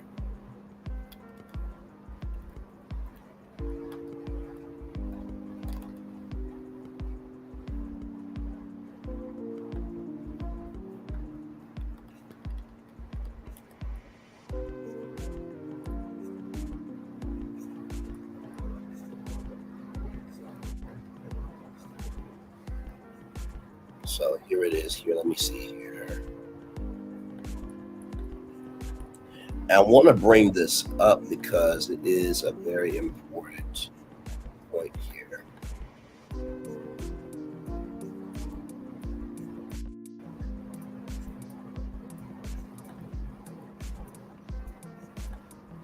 Okay, that's fine. Okay, so let me show y'all this here. I only bring this up because I was interested in the fact that so Jason Lee can still have his platform. So it says here, right here, the diagnosis of earlier than expected demise apparently done in by political arthritis, a rare but fatal condition. Knowing that other TV personalities hoping to take political office while TV carriers grapple with the complex question of how to balance these wannabe presidents and congressional people's airtime with Federal Communication Commission's rules. So in late November of that year, famed TV doctor Dr. Mehmet Oz became the latest candidate to announce his plan to run for the Senate seat in Pennsylvania, being vacated by Republican Pat Toomey. Oz joins a crowd field that includes a candidate already endorsed by 45. So right here, the FCC guidelines ensure equal time for candidates running for the same seat. The rule allowing opposing candidates to request equal time as for their opponent. So conceivably, an Oz rival could ask for 5 hours per week of time from a station that carried Dr. Oz. Obviously, no station could accommodate such a request. So because of that, Dr. Oz had to quit his talk show. So it's interesting that Jason Lee still has Hollywood Unlocked, even though he is now a councilman. So will he have to give up Hollywood Unlocked, or will he, give that to somebody else who'll still be like the chairman and make the final call on everything and be the managing director and editor? Or, because that can be dicey, right? That can be very, very dicey. And that equal rule thing is real. So, like, for example, when Kamala Harris was on Saturday Night Live, they implemented the equal time rule where they allowed 45 to speak during some sporting events on NBC. So just give you a little context there. But yes, Jason Lee is a council member, child. Can we please have resumes and cover letters and references from now on? Because good damn, this is getting ridiculous. Seriously, are we not tired of just anybody just waking up and taking power? Like, it's a little ridiculous.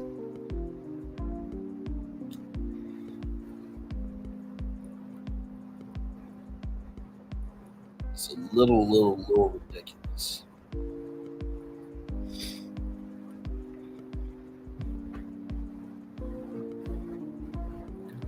And here's another one here.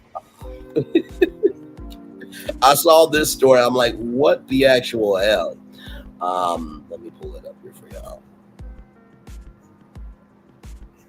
Yes, have a good day, everyone. Don't stress yourself about the election we're going to make it. Thank you so much, Cheryl Rhodes.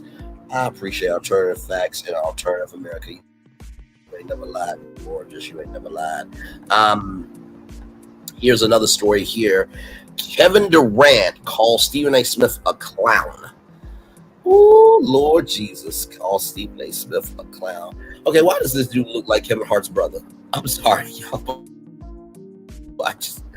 Listen, so Kevin Durant has slammed popular NBA analyst Stephen A. Smith. Popular is in the eye of the beholder, but okay, child. Following the Phoenix Suns victory against the Portland Trail Blazers on Saturday night, I don't question the greatness nor the commitment of Kevin Durant. Stephen A. Smith said at the time, when you are that great, you should be able to be a better leader than he has shown. Durant clapped back on social media and refuting Smith's claims that he did not hold back when asked about the comments by a reporter for The Athletic. Yes, Stephen A., I don't understand how people could even listen to Stephen A.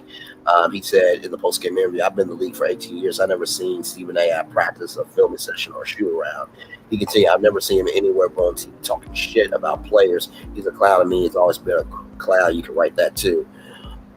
And Kevin Durant is not wrong. Now listen, it's one thing to pontificate and give your commentary and to analyze what you see, right? You get paid to talk about the game. However, when it comes to saying who's a leader and who's not, when you've never been a leader in that capacity, that's where you look like you're doing too damn much. And listen, it is what it is, and the best way that I can describe it, right, is if I joined Good Morning America, right, as a contributor 3 days a week, right, Mondays, Thursdays, and Fridays. Mondays and Thursdays I'm in the studio from 7 to 9 a.m. and then Fridays is GMA's Bring Joy Fridays with Bray and Tay with Bray Lee when Tay talks live from somewhere in America, right? If I do that, I know I did not graduate, college with a journalism degree, right? So I'm not going to refute George Stephanopoulos. I'm not going to refute Robin Roberts, because guess what? They have done journalism for years, so they are not new to this. They're true to this. Michael Strahan has evolved himself into a social journalist. I would call him a social journalist because, that trifecta, as I call it, the best trio on morning TV, Robin Roberts is the soul of GMA. She can go from the fun to the seriousness. You got George Stephanopoulos, who, you know, has worked at the White House, and he has sources unlike many others on, you know, social media. And then you have Michael Strahan, who's the everyday brother that he's listening to the news as you're listening to the news, right? So if I got to be a co-anchor of Good Morning America or Today or CBS Mornings, or got to anchor ABC World News, NBC Nightly News, or CBS Evening News, I know good to hell well to not get so up on my high horse of saying that I'm a journalist like Portia and Tamar. Journalists are people who have not only went to school, but they have also proven themselves with their history of journalism. Now, if I get to be a co-anchor on one of those morning shows, to get to anchor one of the evening news shows, and they say, so Braylon, you know, who are you on that show? I'm like, well, I'm a social commentator. That's a news anchor.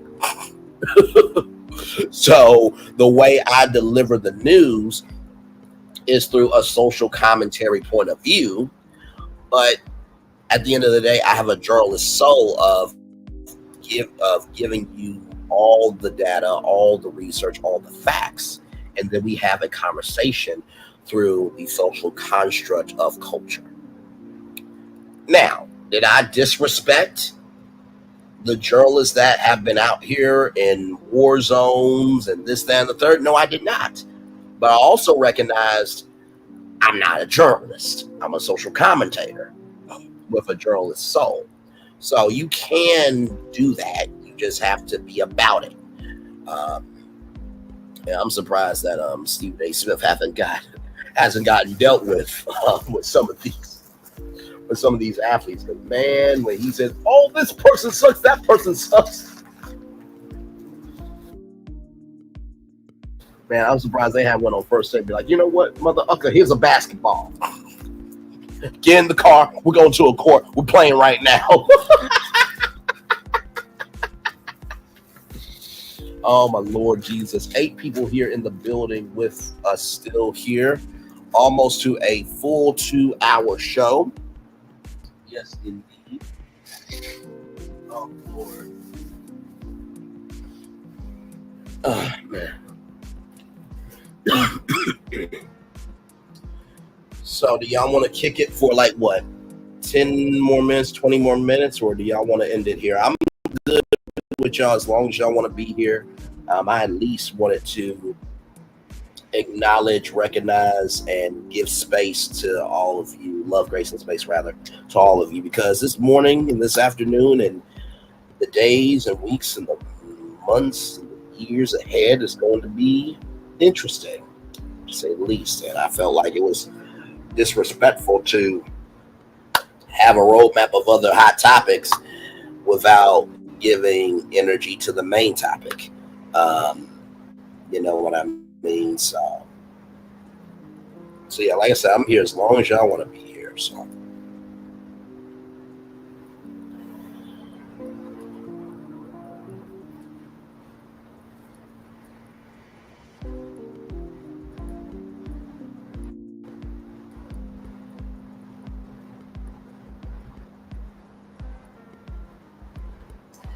Braylon, whatever you decide is fine.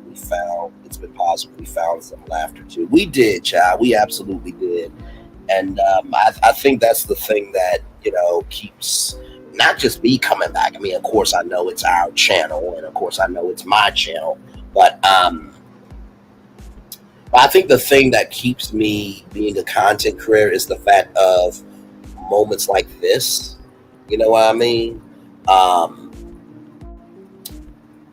Moments and experiences like this, you know, they fuel me. You know what I mean? I felt like last night was BET News Live. You know what I mean? And honestly, BET, you should have had BET Election Night Live. You could have got Angela Rye. You could have got Mark Lamont Hill. You could have got me. You could have got some people on, you know, on BET. And I'm sure that, you know, you could have found a studio and y'all could have done something, because I think, you know, a moment like that deserved BET Election Night Live. But of course, BET, when have they done anything for the culture as of recently? Like, let's be real about it. Like, come on now. But look at the bright side. He cannot run again. This is it for him. That is true. That is true. You can only do 2 terms. And after that, that is it. So that is very, very true. That is a hard solace to swallow, my friend, but very well observed to you. So it looks like, y'all, as of right now, it is what it is, but states have not been called as of yet. Okay, wait a minute. Just got an update here. Just got an update on Michigan. Hang on. Like I said, we keep it a buck around here. We do.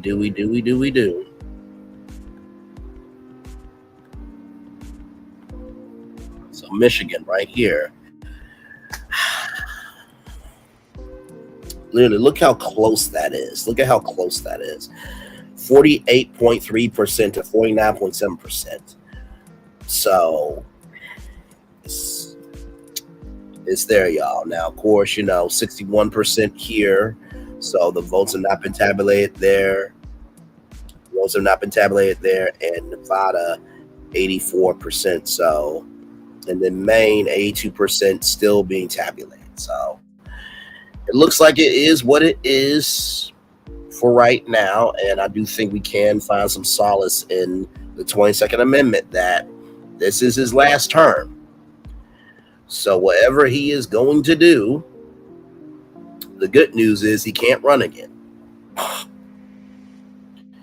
Even though he said that he'll be the last president we'll ever have, that's not true because of that amendment. So we can find some solace in that. Good afternoon, everybody. It's 3 minutes after 1 o'clock here. Glad to have all of you here.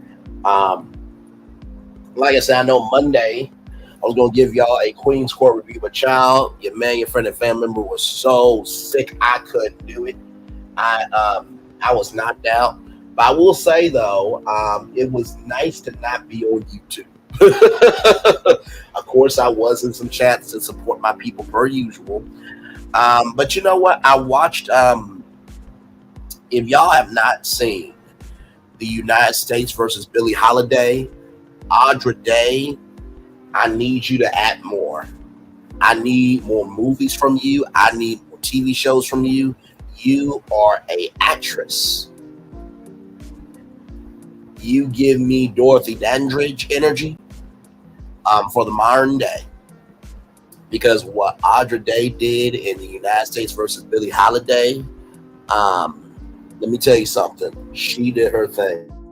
And you know what, Divine? I thank you very much for that, because I think everybody knows how much of a hustler I am and how I'm about my purpose. And it's funny because Judge Red Mathis said this about his marriage. He said, sometimes God has to break you down in order to lift you up. While I don't believe God broke me down to be sick, because he is the healer, and the devil is the destroyer. I do believe that sickness, let me know, like, hey, you know what? Maybe, just maybe, you might need to take breaks every once in a while. So if you don't see me do a show for a night, maybe that just might mean I might need, just a night off. And I think my rule of on Thursdays that we don't go live unless there's something the culture talk about, I think I might expand that to, during the week as well. Because I truly believe, and y'all can let me know, but I think I've proven more than enough. Not only do I show up on time, not only do I give y'all a full hour before I turn off my camera, but y'all get so much diversity over here that y'all know if I take off for a show, y'all know I'm coming back. Yes or no? I think y'all can say that for me more than other content creators. I think y'all can definitely say that. So I'm gonna try to do. I'm gonna try to take a little more rest. You know what I mean? So I'm gonna try do what works. Rest is more. We all need mental breaks. Absolutely. But I did say, let me rest Monday. And I'm so glad that I was able to rest that day and just let my body fight through. But also, too, like I said, Audra Day, I need you to act more. Now, I know you were in Deliverance. I'm not watching that shit, okay? I'm not watching it. I'm not watching it.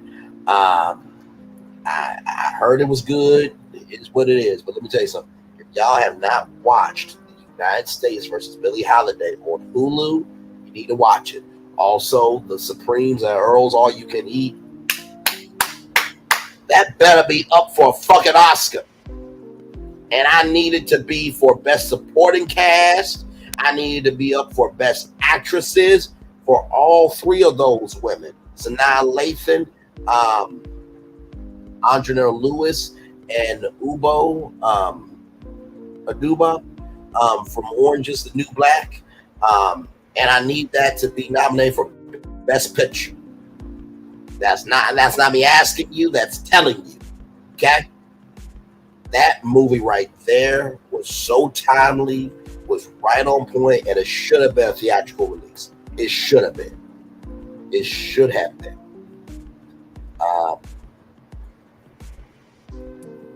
So yes, indeed. Thank you, Terry, baby. Much love to you too. I pray everyone does. You too, Terry, baby.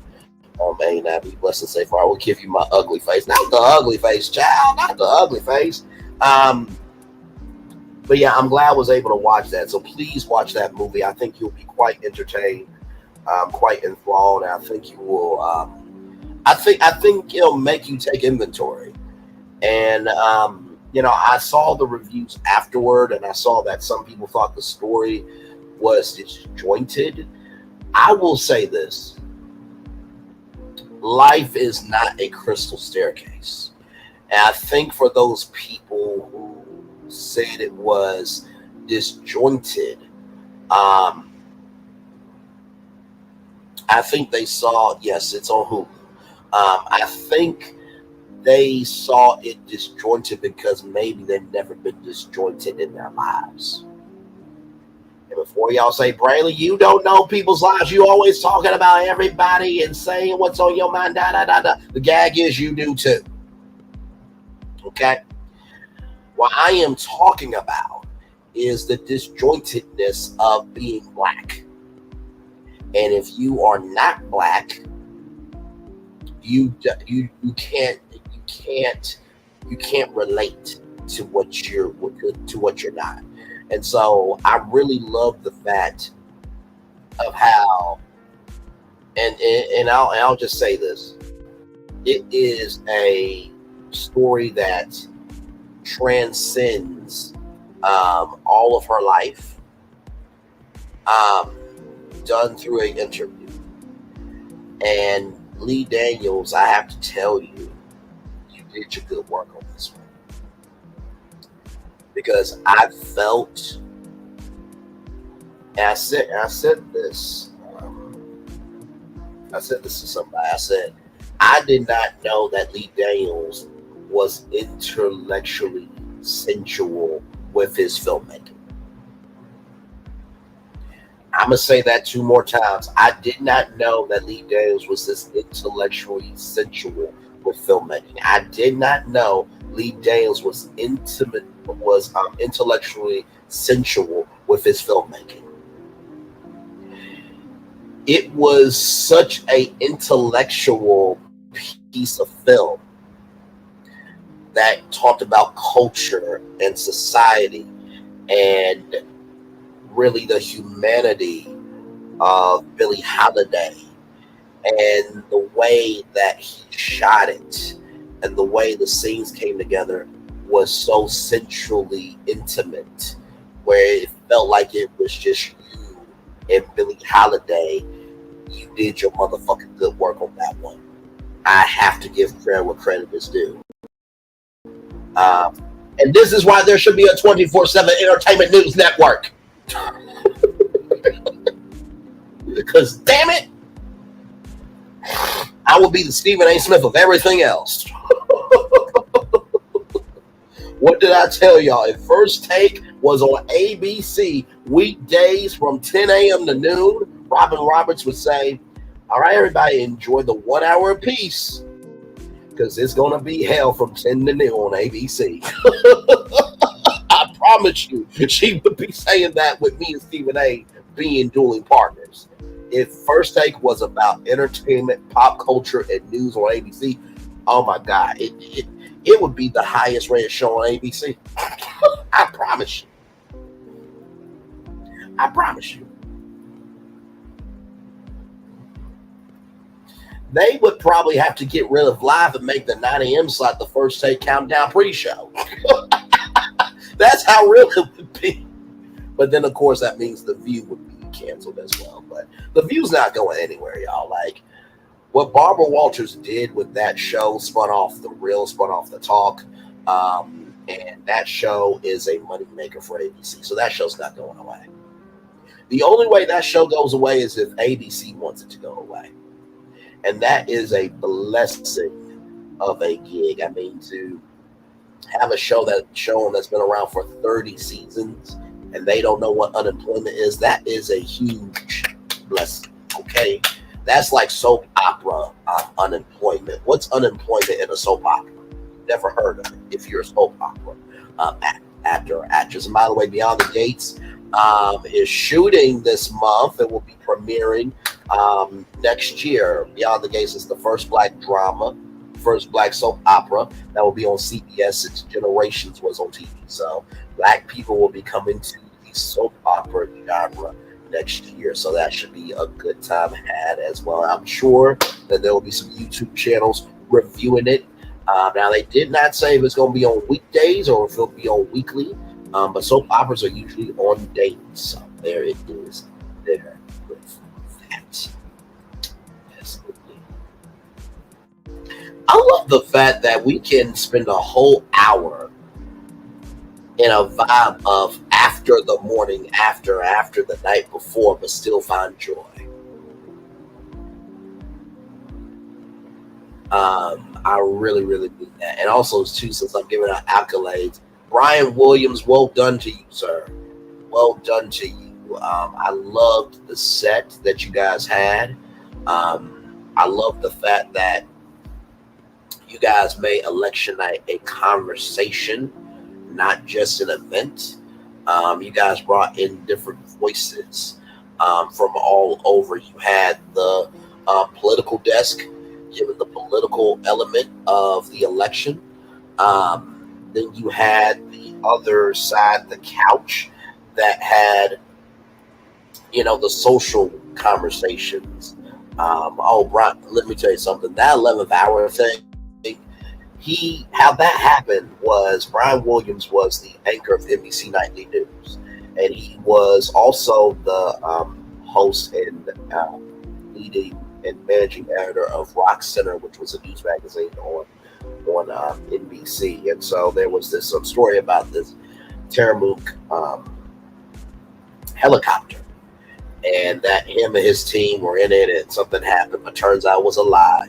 So, and it's crazy because we have a felon that won a presidency, but Brian Williams told a whole lot about journalism, and so he had to get demoted from being the nightly news anchor and the Rock Center anchor and managing editor. But to MSNBC's credit, right? To MSNBC's credit, to NBC's credit, they allowed Brian Williams to redeem himself. Now, I will always give NBC their credit for that. Now, NBC with Bravo, I don't know. And by the way, y'all, in case y'all do not know, we talked about this, that NBC Universal is thinking about selling off some of the cable networks, including Bravo, potentially. Okay, that's a potential thing. It has been decided if the cable network's going to be sold off. But anyway, all relates back to Brian, right? So the 11th hour was just supposed to be for covering 45 and the 11th hour before the new day of recapping everything within that hour. And Brian Williams, he has such a wit about him. He's like me, except he's more refined.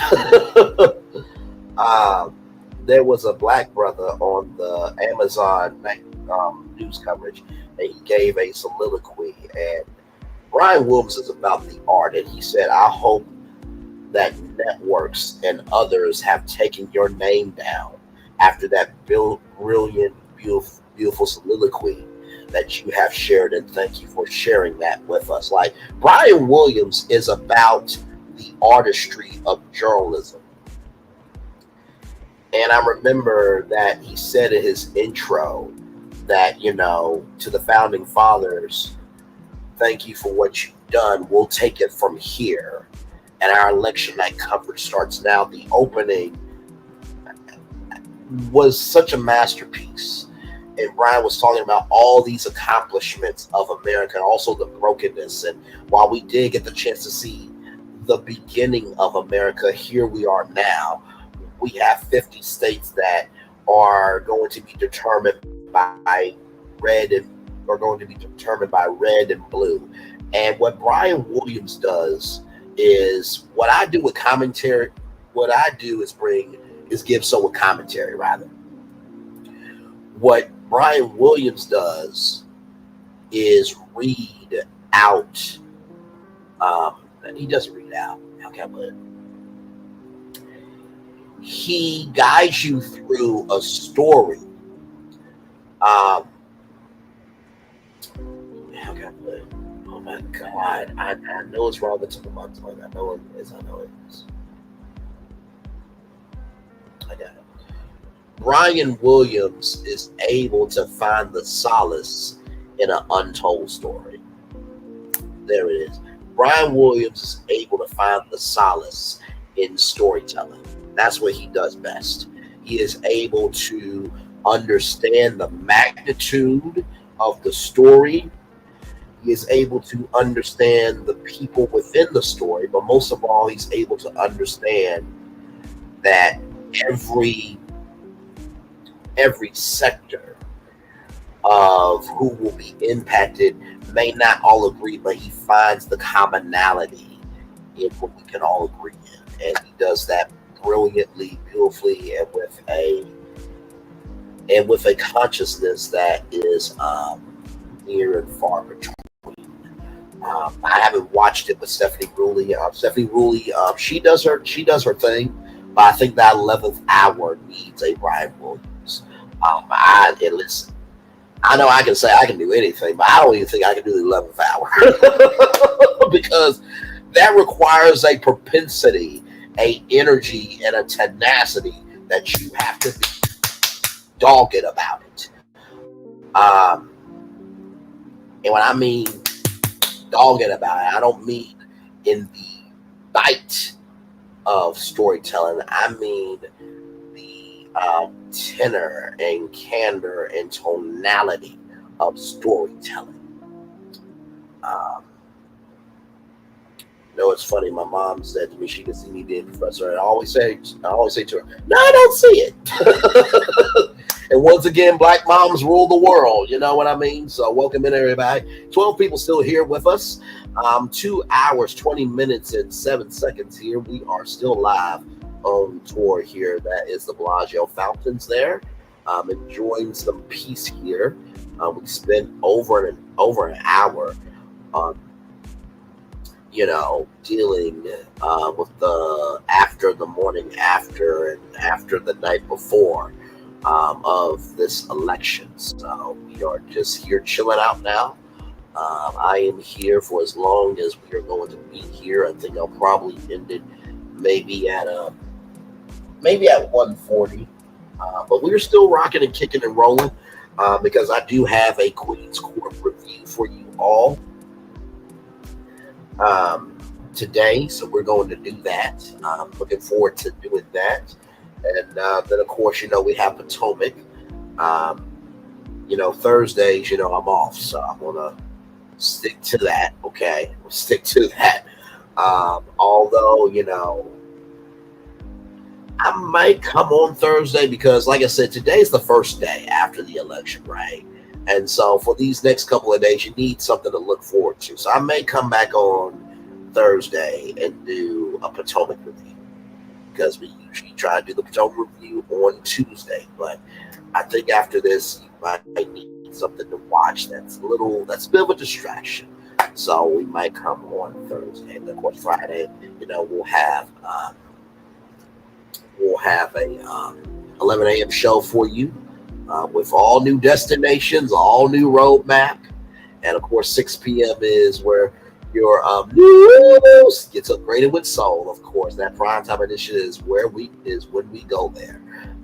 So yes, so a jam-packed week of content, and then of course, y'all, Love and Marriage Huntsville will be on Saturday, and then Bell Collective will be on Friday. I still believe Selena should not be on the show. Y'all can miss me with what y'all got to say to me about. I can give two damn ucks or ish what y'all have to believe on it. Selena's the most famous one out of all of them. And what? Even Carlos has to know that. Like, come on. Bring It is bigger than any show Carlos has ever produced. Let's not do this. The Braxtons are bigger than any show Carlos has ever produced. Let's not do this. The Kardashians are bigger than Carlos King. Let's not do this. Jesus, be offense all around me every day.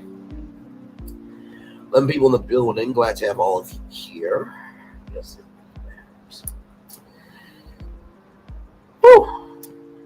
You know, we need a commercial break, John, because we've been going live with no breaks. So we're gonna take just a little break, just a little mental break. And we will be back with more Virtual Tour Live right after this. Roll it.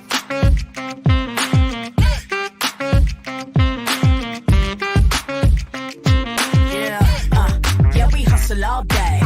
Yeah, we're working, let me play. You know me, work real hard, now we're ready, let's play. Hey, hustle up, yeah. Ready, set, let's go, yeah. Hustle up, yeah. Ready, set, let's go. Turn it up, turn it up, turn it up, turn it up a little louder. Now get low, come on, yeah, drop it to the floor. Turn it up, turn it up, turn it up, turn it up a little louder. Now get low, come on, yeah, drop it to the floor. Turn it up, turn it up, turn it up, turn it up a little louder. Now get low, come on, yeah, drop it to the floor. Turn it up, turn it up, turn it up, turn it up a little louder. Now get low, come on, yeah, drop it to the floor. Turn it up, turn it up, turn it up, turn it up a little louder. For Ramirez? Wingstop's triple meal deal. 6 classics, 6 boneless, and 2 tenders with 2 dips and a large fry for just $17.99. Get yours delivered today at Wingstop, where flavor gets its wings. Welcome to Copeland's. Copeland's is not just some fancy place for your big night out. In fact, there's no occasion too big. Or if you like, too small. Copeland's. There's always something good.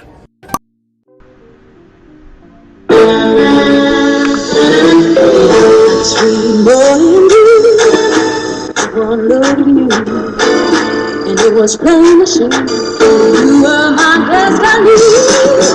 God, you are found. I come from my face. Our son is your son. Welcome to the celebration.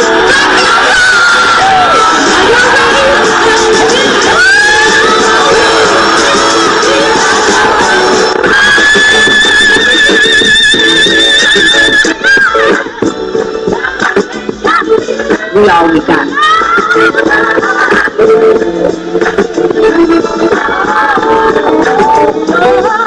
I'll see that.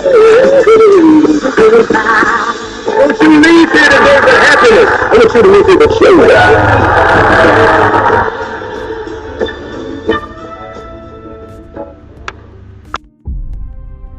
Open your eyes. the one place you've always wanted to see.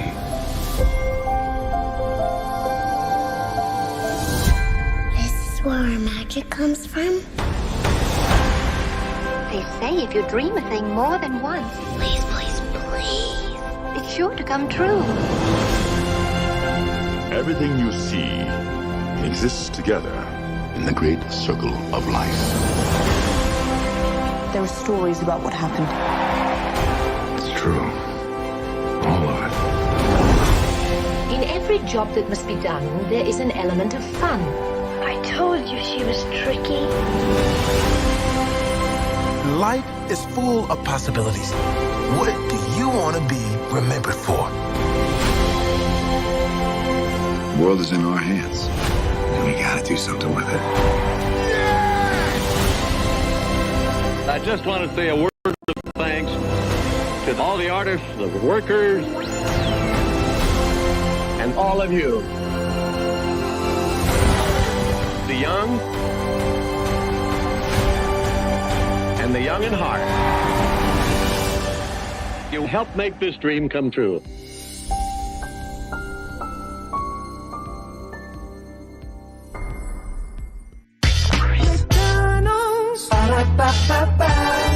I'm loving it. I'm loving y'all right back. Thank you, Aries Girl Podcast. Love you right back. And thank you for that great compliment there of a great show. It has been a great, great show. We are just chilling out here. I think I'm going to end it at 1:40 to give everybody just a little more time to spend with each other here. Some good company we are sharing here. It is 28 minutes after 1 o'clock in the afternoon, 12:28 down south. Glad to have all of you here with us this afternoon here. It has been quite the interesting show. As you all know, we usually don't leave here without at least a positive story, right? Y'all know that about us by now. So let's go ahead and do that real quick here. We're not into the show as of yet.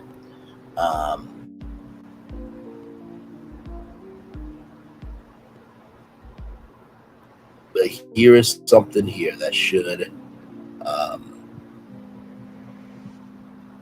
here's something here that should make you smile.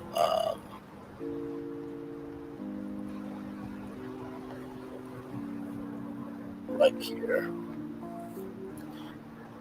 Since we're talking about Black women and Black men and this, that, and the third, let's end it with something good, shall we? Thank you so much, Terry, baby. Hey, not much love to you. Hey, Mary White, good morning to you. Right back. Good to see you. So here's some positive news here from blacknews.com, one of our good sources here on this channel. Black woman entrepreneur, founder, CEO of a waste logistics company launches Wastepreneur Academy. Right here, the Wastepreneur Academy is thrilled to announce the upcoming Dirty Money Intensive, a 2-day hands-on training program in Sacramento, California on November 16th and 17th, led by trailblazer Lanika E. Johnson, a dynamic force in the waste industry and one of the few Black women founders thriving in this historically white male-dominated field. This event offers entrepreneurs, business owners, and aspiring professionals a step-by-step blueprint for building a profitable business in the waste industry. What sets the Dirty Money Intensive apart? Lanika's path to success in waste management began with her founding Trash Logic in 2016, which has redefined waste solutions across the region. As a Black woman who has navigated and excelled in an industry often reserved for established players, Johnson brings a unique perspective, combining business acumen with real-world insights that equips attendees to succeed in an essential recession-resistant industry. At the Dirty Money Intensive, Johnson will share strategies that allowed her to build her own 7-figure business. I'm going to say that 2 more times. 7-figure business, translating complex industry knowledge into accessible hands-on learning. Attendees will gain skills in contract negotiation, client acquisition, and scaling operations. Each session designed to move participants from concept to actionable business operations. Johnson shared her mission I really want to see more women enter male-dominated fields, whether they want me here or not. I'm not going anywhere. Come hell and come hell or high water, I'm going to bring as many women in underserved communities with me as possible, as we all should be doing. Amen. Event highlights, insider knowledge and strategies. Learn the proven techniques to establish and scale a waste business from an industry expert who has done it herself. Hands-on practical training. Dive into the real details of contracts, operational tools, and client relationships to gain an edge in the essential industry. Personal mentorship. Get direct access to mentorship from a pioneering industry leader with a focus on inclusivity and development. Networking and industry connections. Connect with motivated entrepreneurs and future business partners in a supportive, interactive environment. The Dirty Money Intensive, hosted by Wastepreneur Academy, when November 16th and 17th, which, by the way, y'all, November 16th and 17th is on Saturday and Sunday from 9 to 5 p.m. So it's a work day, but it's on the weekend. So we're at Trash Logic headquarters. Limited spots are available. We are going to go to that website here so you guys can see what that's about. Register now at dirtymoneyintensive.com about the Wastepreneur Academy, founded by Lanika E. Johnson. Wastepreneur Academy exists to create more inclusive opportunities within the waste industry, offering in-depth training, mentorship, and valuable insights by bridging traditional barriers. The Academy empowers entrepreneurs with the skills and knowledge they need to succeed in an essential high potential field. Whether you are a seasoned entrepreneur or new to business, the Dirty Money Intensive offers an unmatched opportunity to learn from a leader who has broken down barriers and built a path to success. Join us in Sacramento to gain the tools, strategies, and network you need to build a profitable business and thrive in an essential industry. For more information, visit dirtymoneyintensive.com, and for press inquiries, contact Jocelyn Ballot at jocelyn@trashlogic.com or 916-280-6325. That's 916-280-6325. That's 916-280-6325. Well, congratulations to Lanika E. Johnson here. And here it is. Here is the website. Here we go. Okay. So the intensive is happening November 16th and 17th in Carmichael, California, which is Sacramento. It's 2 full days of hands-on training. No theory. It's just practical, proven. Roll your sleeves up. Let's get it done. You're going to leave with the complete business model, a pricing strategy for your business, and a plan to implement your business. You remember my story, right? Less than $10 in the bank, 2 little kids to support, no house, no car, no nothing. And then 5 years later, a multi-million-dollar business. My daughter graduated from college debt-free. My son's in college now. So this isn't just about business. It's about creating the life that you want, the future that your family deserves. So there you go there. Now it's for $2,997. Now that is an investment.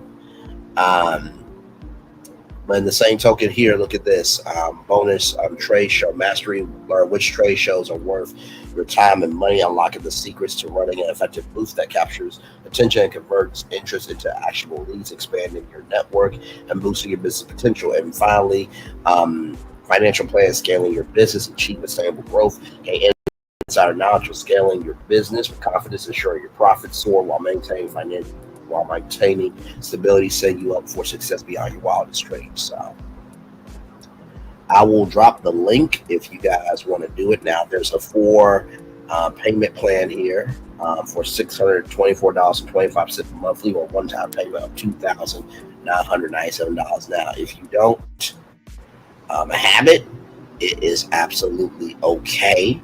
I just wanted to at least promote a positive news story, for one, because that's what we do at the end of our shows here on the morning edition. Because of stories like this, you just never know what a positive story can do. Thanks for everything, Brian. I've been listening in the bushes. Oh, it's no problem.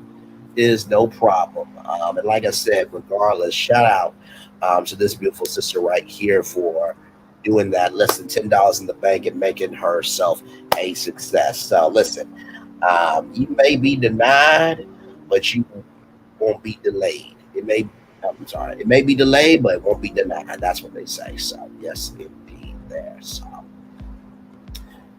yes, indeed. We'll rock it out to how long we want to be on here. So but I would at least want to get in a positive news story because that's what we do over here for sure. 12 people still in the building with us here. I'm glad to have all of you here. We just been chilling this afternoon. You see the thumbnail. It's a chill session after the morning after, and we dealt with the aftermath of the election. Absolutely, you guys are always welcomed here. And I think after this election, I think that this really has solidified for me that this is what I was supposed to be doing in this sector the whole time. Really, because after an event like this, where do you go if everybody's talking about reality TV all the damn time and they don't have, common sense, comprehension, or the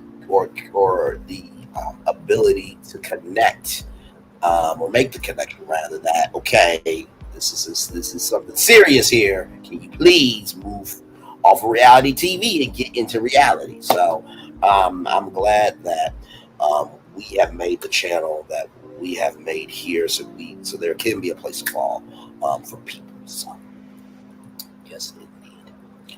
Now people still here in the building here. Glad to have all of you here.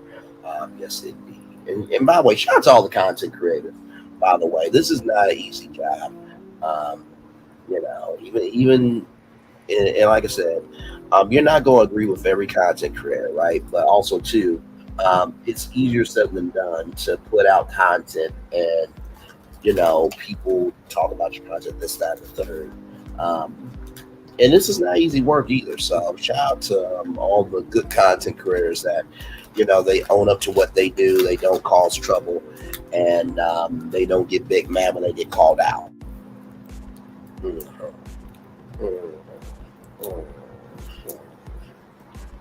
Yeah. So anyway,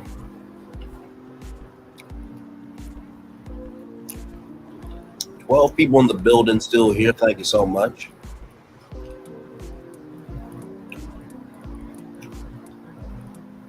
Let's see who's live right now.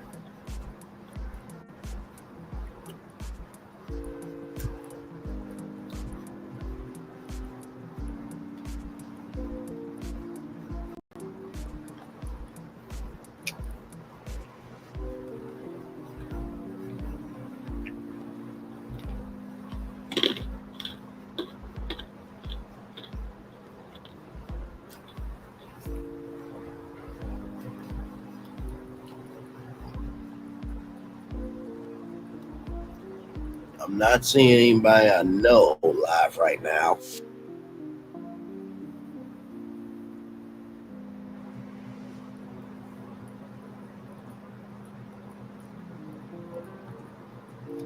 Yes, indeed. By the way, 707 views, you guys, and 84 likes. Thank y'all so much.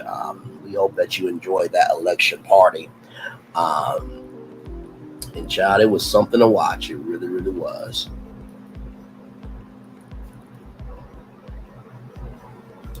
Oh, it's no problem. Yeah, shout out to the good CCs. Let's put some respect on it. I mean, what? I do like to eat. What? I do. I like eating cinnamon rolls from Cinnabon. I like eating cinnamon rolls like thick thighs. What? What of it? I don't even know if that comment was directed towards me.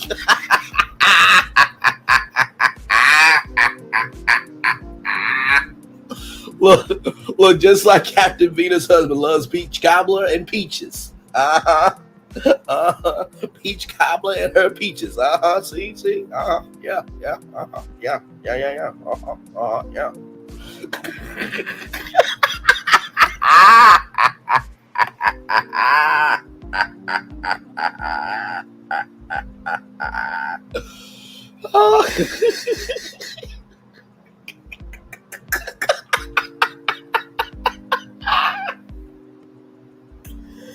Oh my Lord. Have you ever had a friend where you wanted to slap the Ish album with your good hand, but you stop your good hand because you and them and both of y'all together know that they telling the damn truth on your ass?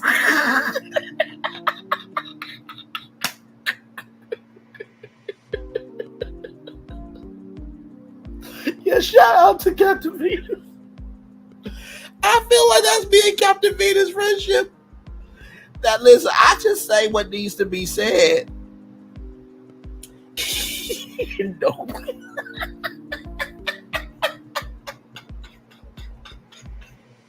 I feel like that's like me and Captain Venus, friendship. Is that listen, I say the quiet part out loud and she want to go there with me, but she know good to damn well that I'm telling the truth, so she just leaves it alone.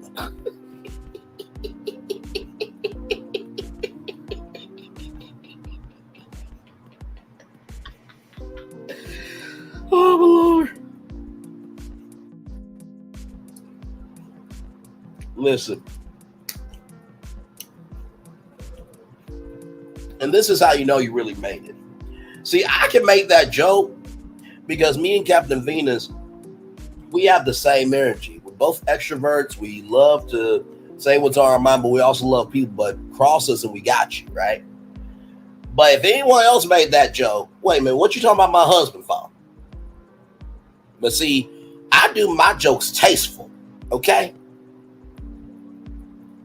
Because at the beginning, middle, end of the day, you have to understand just because you have that space to do whatever doesn't mean you get to do whatever. You know what I mean? So yeah.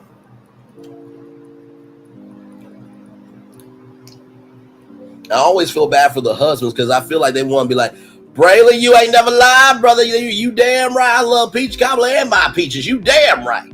But also, too, you don't want to agree with another black man talking about your woman that way. So I feel for them, right? Because when it comes to me loving black women, it really does come from a genuine, sincere, honest place of I love black women. So, when I say the jokes I do, it's really coming from love. It's never to drag. Now, listen, I drag black men, black women, and also black children. There was a black child that, tried to whoop, behind on a teacher over a Nintendo Switch. There was a teacher that doesn't have an eye anymore. So I call out black children when they do wrong as well. So we talk about everybody over here. I know. I don't know where Toot is this morning. I didn't see Glam Rock's live this morning. So I hope Toot's all right.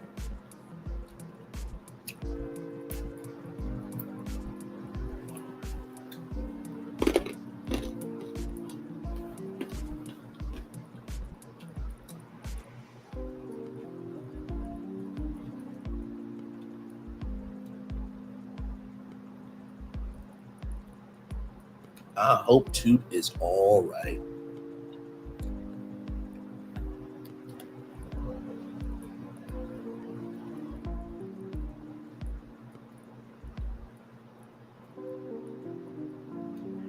Y'all really did that. Y'all really did that. Thank y'all so much, y'all. I appreciate y'all. Let me show y'all here.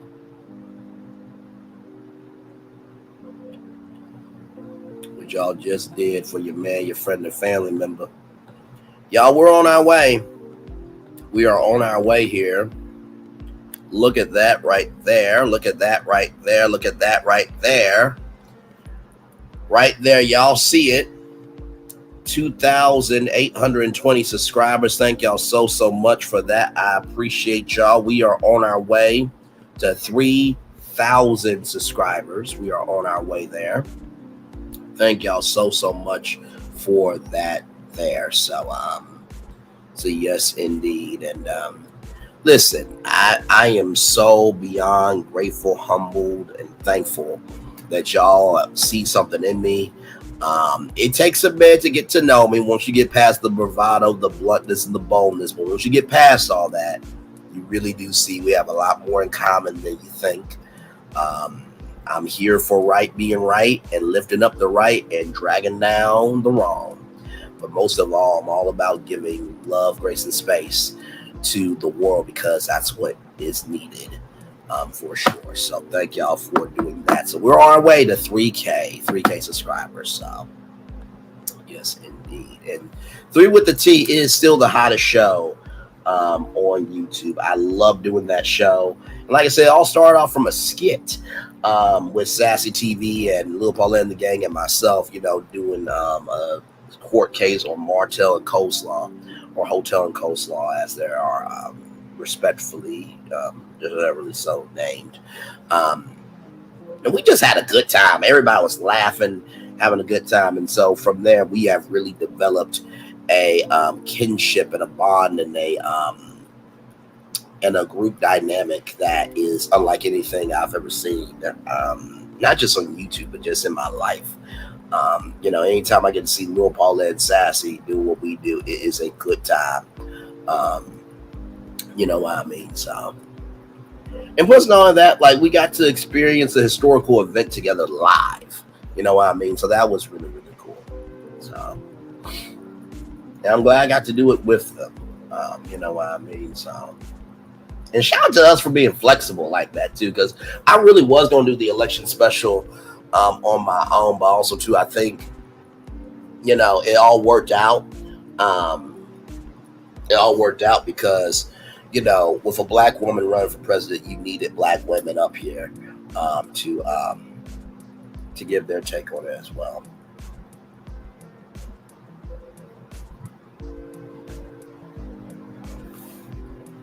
Okay, hang on. Let's see here.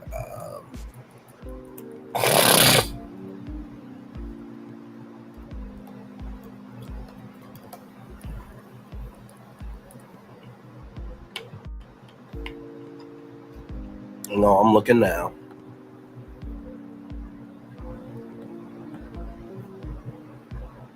I'm seeing her emojis. So I'm guessing she's taking the day off, I guess. Understood, my friend, understood. Thank you for that, Divine. Thank you, thank you, thank you. Yeah, for sure. For sure, for sure, for sure. Hey, everybody, we are still here, still rocking and rolling, getting close to a 3-hour show here. Like I said, for the first full hour, we dealt with the after, the morning after the night before. And if you're looking for some solace here, Aries Girl Podcast gave some great perspective. Look on the bright side. The orange clown can't run again. This is it for him, thanks to the 22nd Amendment, that you can only serve 2 terms. So that should give everybody some solace. So it's hard for everybody today. Absolutely. You know what I mean? So, and like that black brother said last night, mess with one of the sisters, that black brother and many black men gonna do the million-man stomp. And I felt his energy too. I'm just like, for you to say out loud that you would hurt a woman, like, you do realize that shows more of your character, right? Because if you would do that to women of another culture, I can only imagine how you treat your wife and your daughters. They really don't realize how much they showcase their own ass, do they? It is no problem, my friend. It is no problem.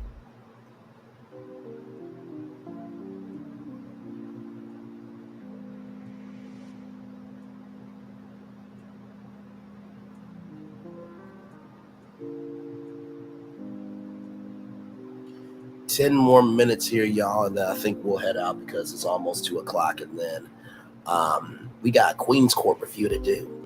I think the last episode, I think it was episode 2, right? So I think we'll be on episode 3, I think.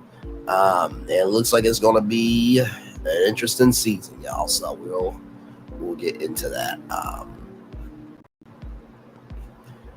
Child, listen. It's gonna be something. It's gonna be something, child. Ah, Lord. So yes, indeed. So, and like I said, if you didn't vote, don't say shit. Please don't today. Don't say I'm sorry about it. Don't you open up your mouth, okay? Now, I don't advocate for violence, but if you get slapped, it is what it is. And what of it? Just, like I said, I'm not my mom's level. I'm not Sassy's level. I'm not at Lil Paulette's level yet. It's not there yet. T-Talk with your girl. I'm not at their level yet. Trying to get to, Kim Empire. He's a legend. So I'm trying to get to his level. I'm not there yet where I can just turn the other chick. I'm like, no. You got either you on up or you better lay low. Now, if you voted and you want to say, I'm sorry it happened, and that's regardless if you vote for 45 or Kamala Harris, at least you voted. If you didn't vote, you better lay low. Just be honest about it.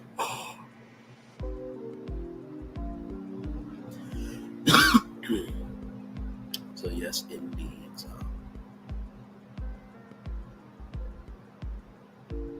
Child, listen. Every day he is working on me. Every day. It was funny because I talked to a person here where I live. And I was talking to them about God, and they said because I told them that I've gotten the preacher compliment in the past, and they asked me a very specific question that I really never really given any thought to, because I don't think it's going to happen for me. They asked me if God came down. Sassy is going live. Okay, we'll rock it out to a 3-hour show, and then we'll go right on over. Thank you, my friend. They asked if God came down and said, I want you to give up this media career, and I want you to go out into the world and be a bishop or a pastor for me and spread my word. Could you give it up? And I said no. I'm gonna tell y'all why I said no. There's a statement that says God will open up the windows of heaven, pour you out blessings so big enough that you don't have enough room to receive it, right? I think it's a scripture in the Bible. And I said, I think that also can go for God. I think me being able to do this, Braylon's virtual tour live, the Onyx collab, when I get into media, be able to do all the shows and the Braylon morning show and everything that I'm going to be able to do. I think that's bigger than just being a bishop or a pastor. Nothing wrong with that, but I don't play about that either. Either you are in line for that already, you in a family, or you've been chosen. This is one thing to call yourself, is another thing to be chosen. I always say that every night at the end of my primetime edition. So I said, no, I don't think I can give it up. Because I think me being available for people Monday through Friday to showcase to Christians and believers of faith that you can be human in your walk and still be a Christian is more powerful than me showing up on Sundays and Wednesdays for Bible study. And so throwing kisses and hugs and love to God from us. Absolutely. Because I really thought about it. I'm like, no, I don't think I would give up everything to go follow God. I really don't. Because I understand the gift that He gave me. It's for this platform. It is absolutely for this platform. So.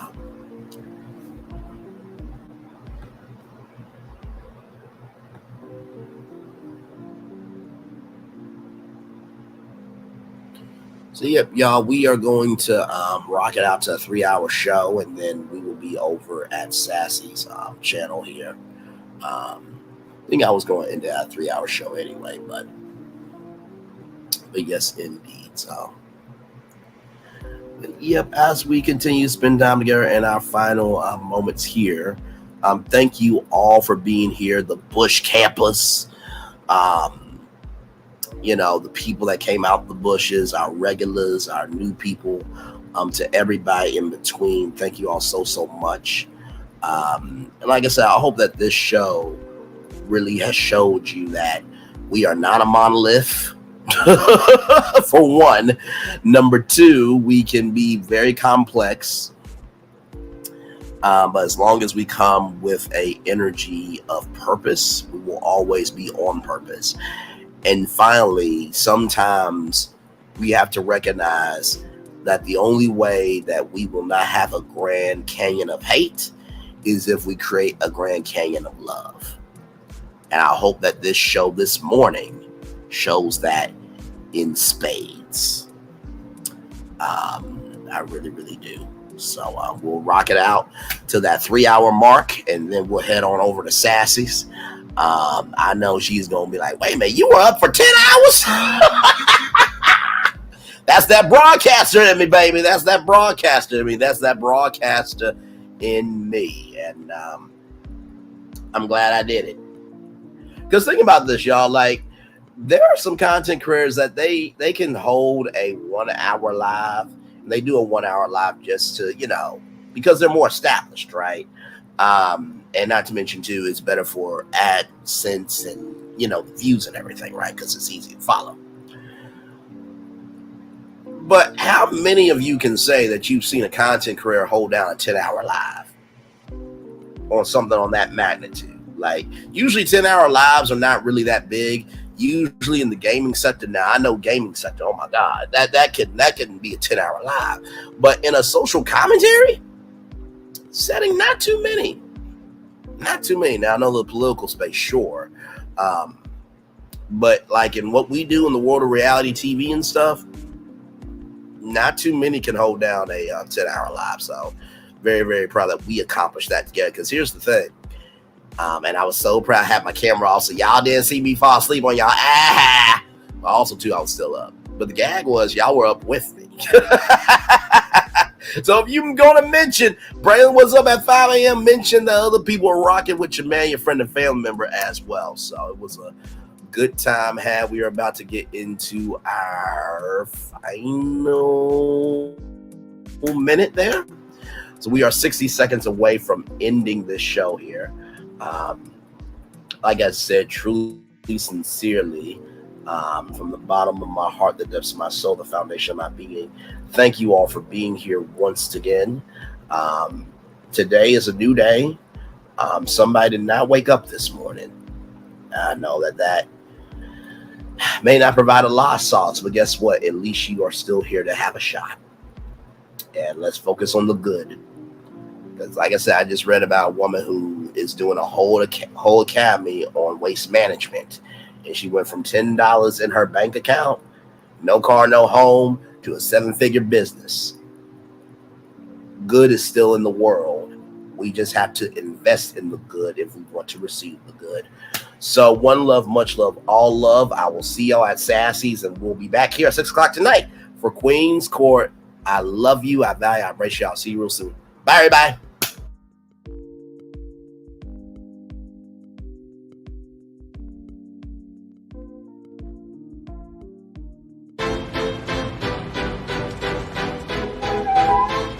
This is for all you multi-talented, multitasking, multi-everything people out there. Take it away. Find your glory, write your story, fearless feet will carry you. Time you own it, take your moment, be a fire burning through. Hustling from night until morning, grinding it out, it won't be long. Feel your power, it's your hour, you inspire, you are strong. Enjoy your Zoa. No applause? You're all fired.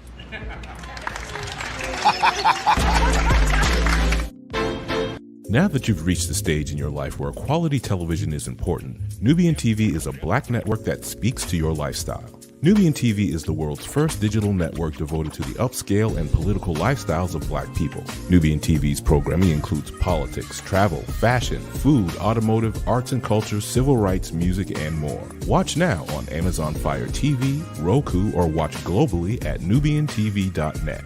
Nubian TV, it's what you want to watch. Now that you've reached the stage in your life where quality... Hey, good morning, America.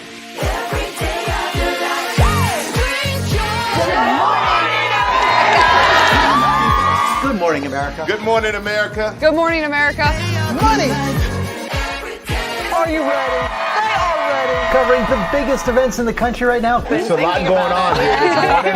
It's always a good time. That's what the show's about. That's good. Really good. Very good. Coming in hot, Jimmy, coming in hot. It's far from elementary. Good morning, America. I'm not going to try to strut like Michael or anything. I have known George a long, long time. Have you ever gotten him to dance? Look at that face. You don't just see it, you feel it. I'm in. I'm in. I'm in too. I'll be there. I am here and so happy. I'm in. I'm in too. I'm in. That tells you something when Snoop Dogg's in. Michael, George, Where? Ginger. I thought I should tell you they've been talking about you. Yeah, they've been talking about you. They've been talking about the fact that they've done everything they could to stop you and everything they could to block you, but you still win. They've been talking about the fact that they have undermined your success and they have tried to sabotage your seasons, but you keep winning. They've been talking about the fact that even though they don't like each other, they get together to try to kill you, but you keep winning. They've been talking about the fact that you were voted least likely to succeed, but like cream, you keep rising to the top. They've been talking about how they tried to burn your world down, but like the phoenix, you rose from the ashes. They've been talking about you. And you know what they say? Oh, she's just lucky. He's just lucky. But no, you ain't lucky. You're anointed.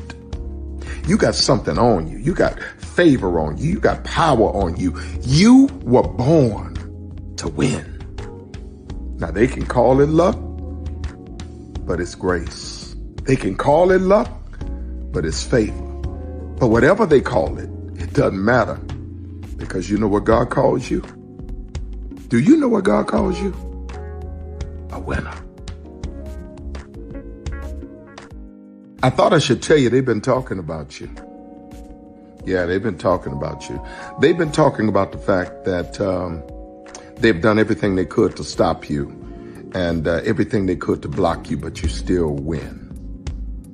They've been talking about the fact that they have undermined your success and they have tried to sabotage your seasons, but you keep winning. They've been talking about the fact that even though they don't like each other, they get together to try to kill you, but you keep winning. They've been talking about the fact that you were voted least likely to succeed, but like cream, you keep rising to the top. They've been talking about how they tried to burn your world down, but like the phoenix, you rose from the ashes. They've been talking about you. And you know what they say? Oh, she's just lucky. He's just lucky. But no, you ain't lucky. You're anointed. You got something on you. You got favor on you. You got power on you. You were born to win. Now they can call it luck, but it's grace. They can call it luck, but it's favor. But whatever they call it, it doesn't matter, because you know what God calls you? Do you know what God calls you? A winner. I thought I should tell you they've been talking about you. Yeah, they've been talking about you. They've been talking about the fact that they've done everything they could to stop you and everything they could to block you, but you still win. They've been talking about the fact that They have undermined your success, and they have tried to sabotage your seasons. But you keep winning. They've been talking about the fact that even though they don't like each other, they get together to try to kill you, but you keep winning. They've been talking about the fact that you were voted least likely to succeed, but like cream, you keep rising to the top.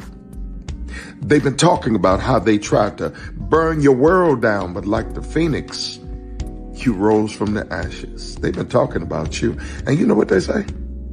Oh, she's just lucky. He's just lucky. But no, you ain't lucky. You're anointed. You got something on you. You got favor on you. You got power on you. You were born to win. Now, they can call it luck, but it's grace. They can call it luck, but it's favor. But whatever they call it, it doesn't matter, because you know what God calls you? Do you know what God calls you? A winner. Caesar. Just look at him. Politician. General. Author. Ruler. Man.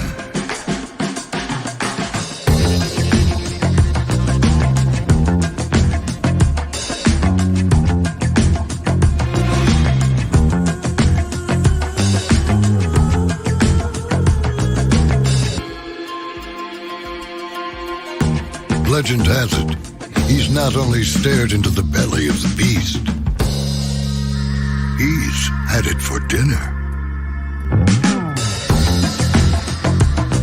Here he's free to relax, or party, or relax, or party, or relax, and party. His is a world of opulence, excess, and the occasional impulse buy. Not one to rest on his laurels, he's famous for ushering in a new age of entertainment. So, for anyone seeking a place where the sun never sets on a good time, all this awaits. I am Caesar, and I approve this palace.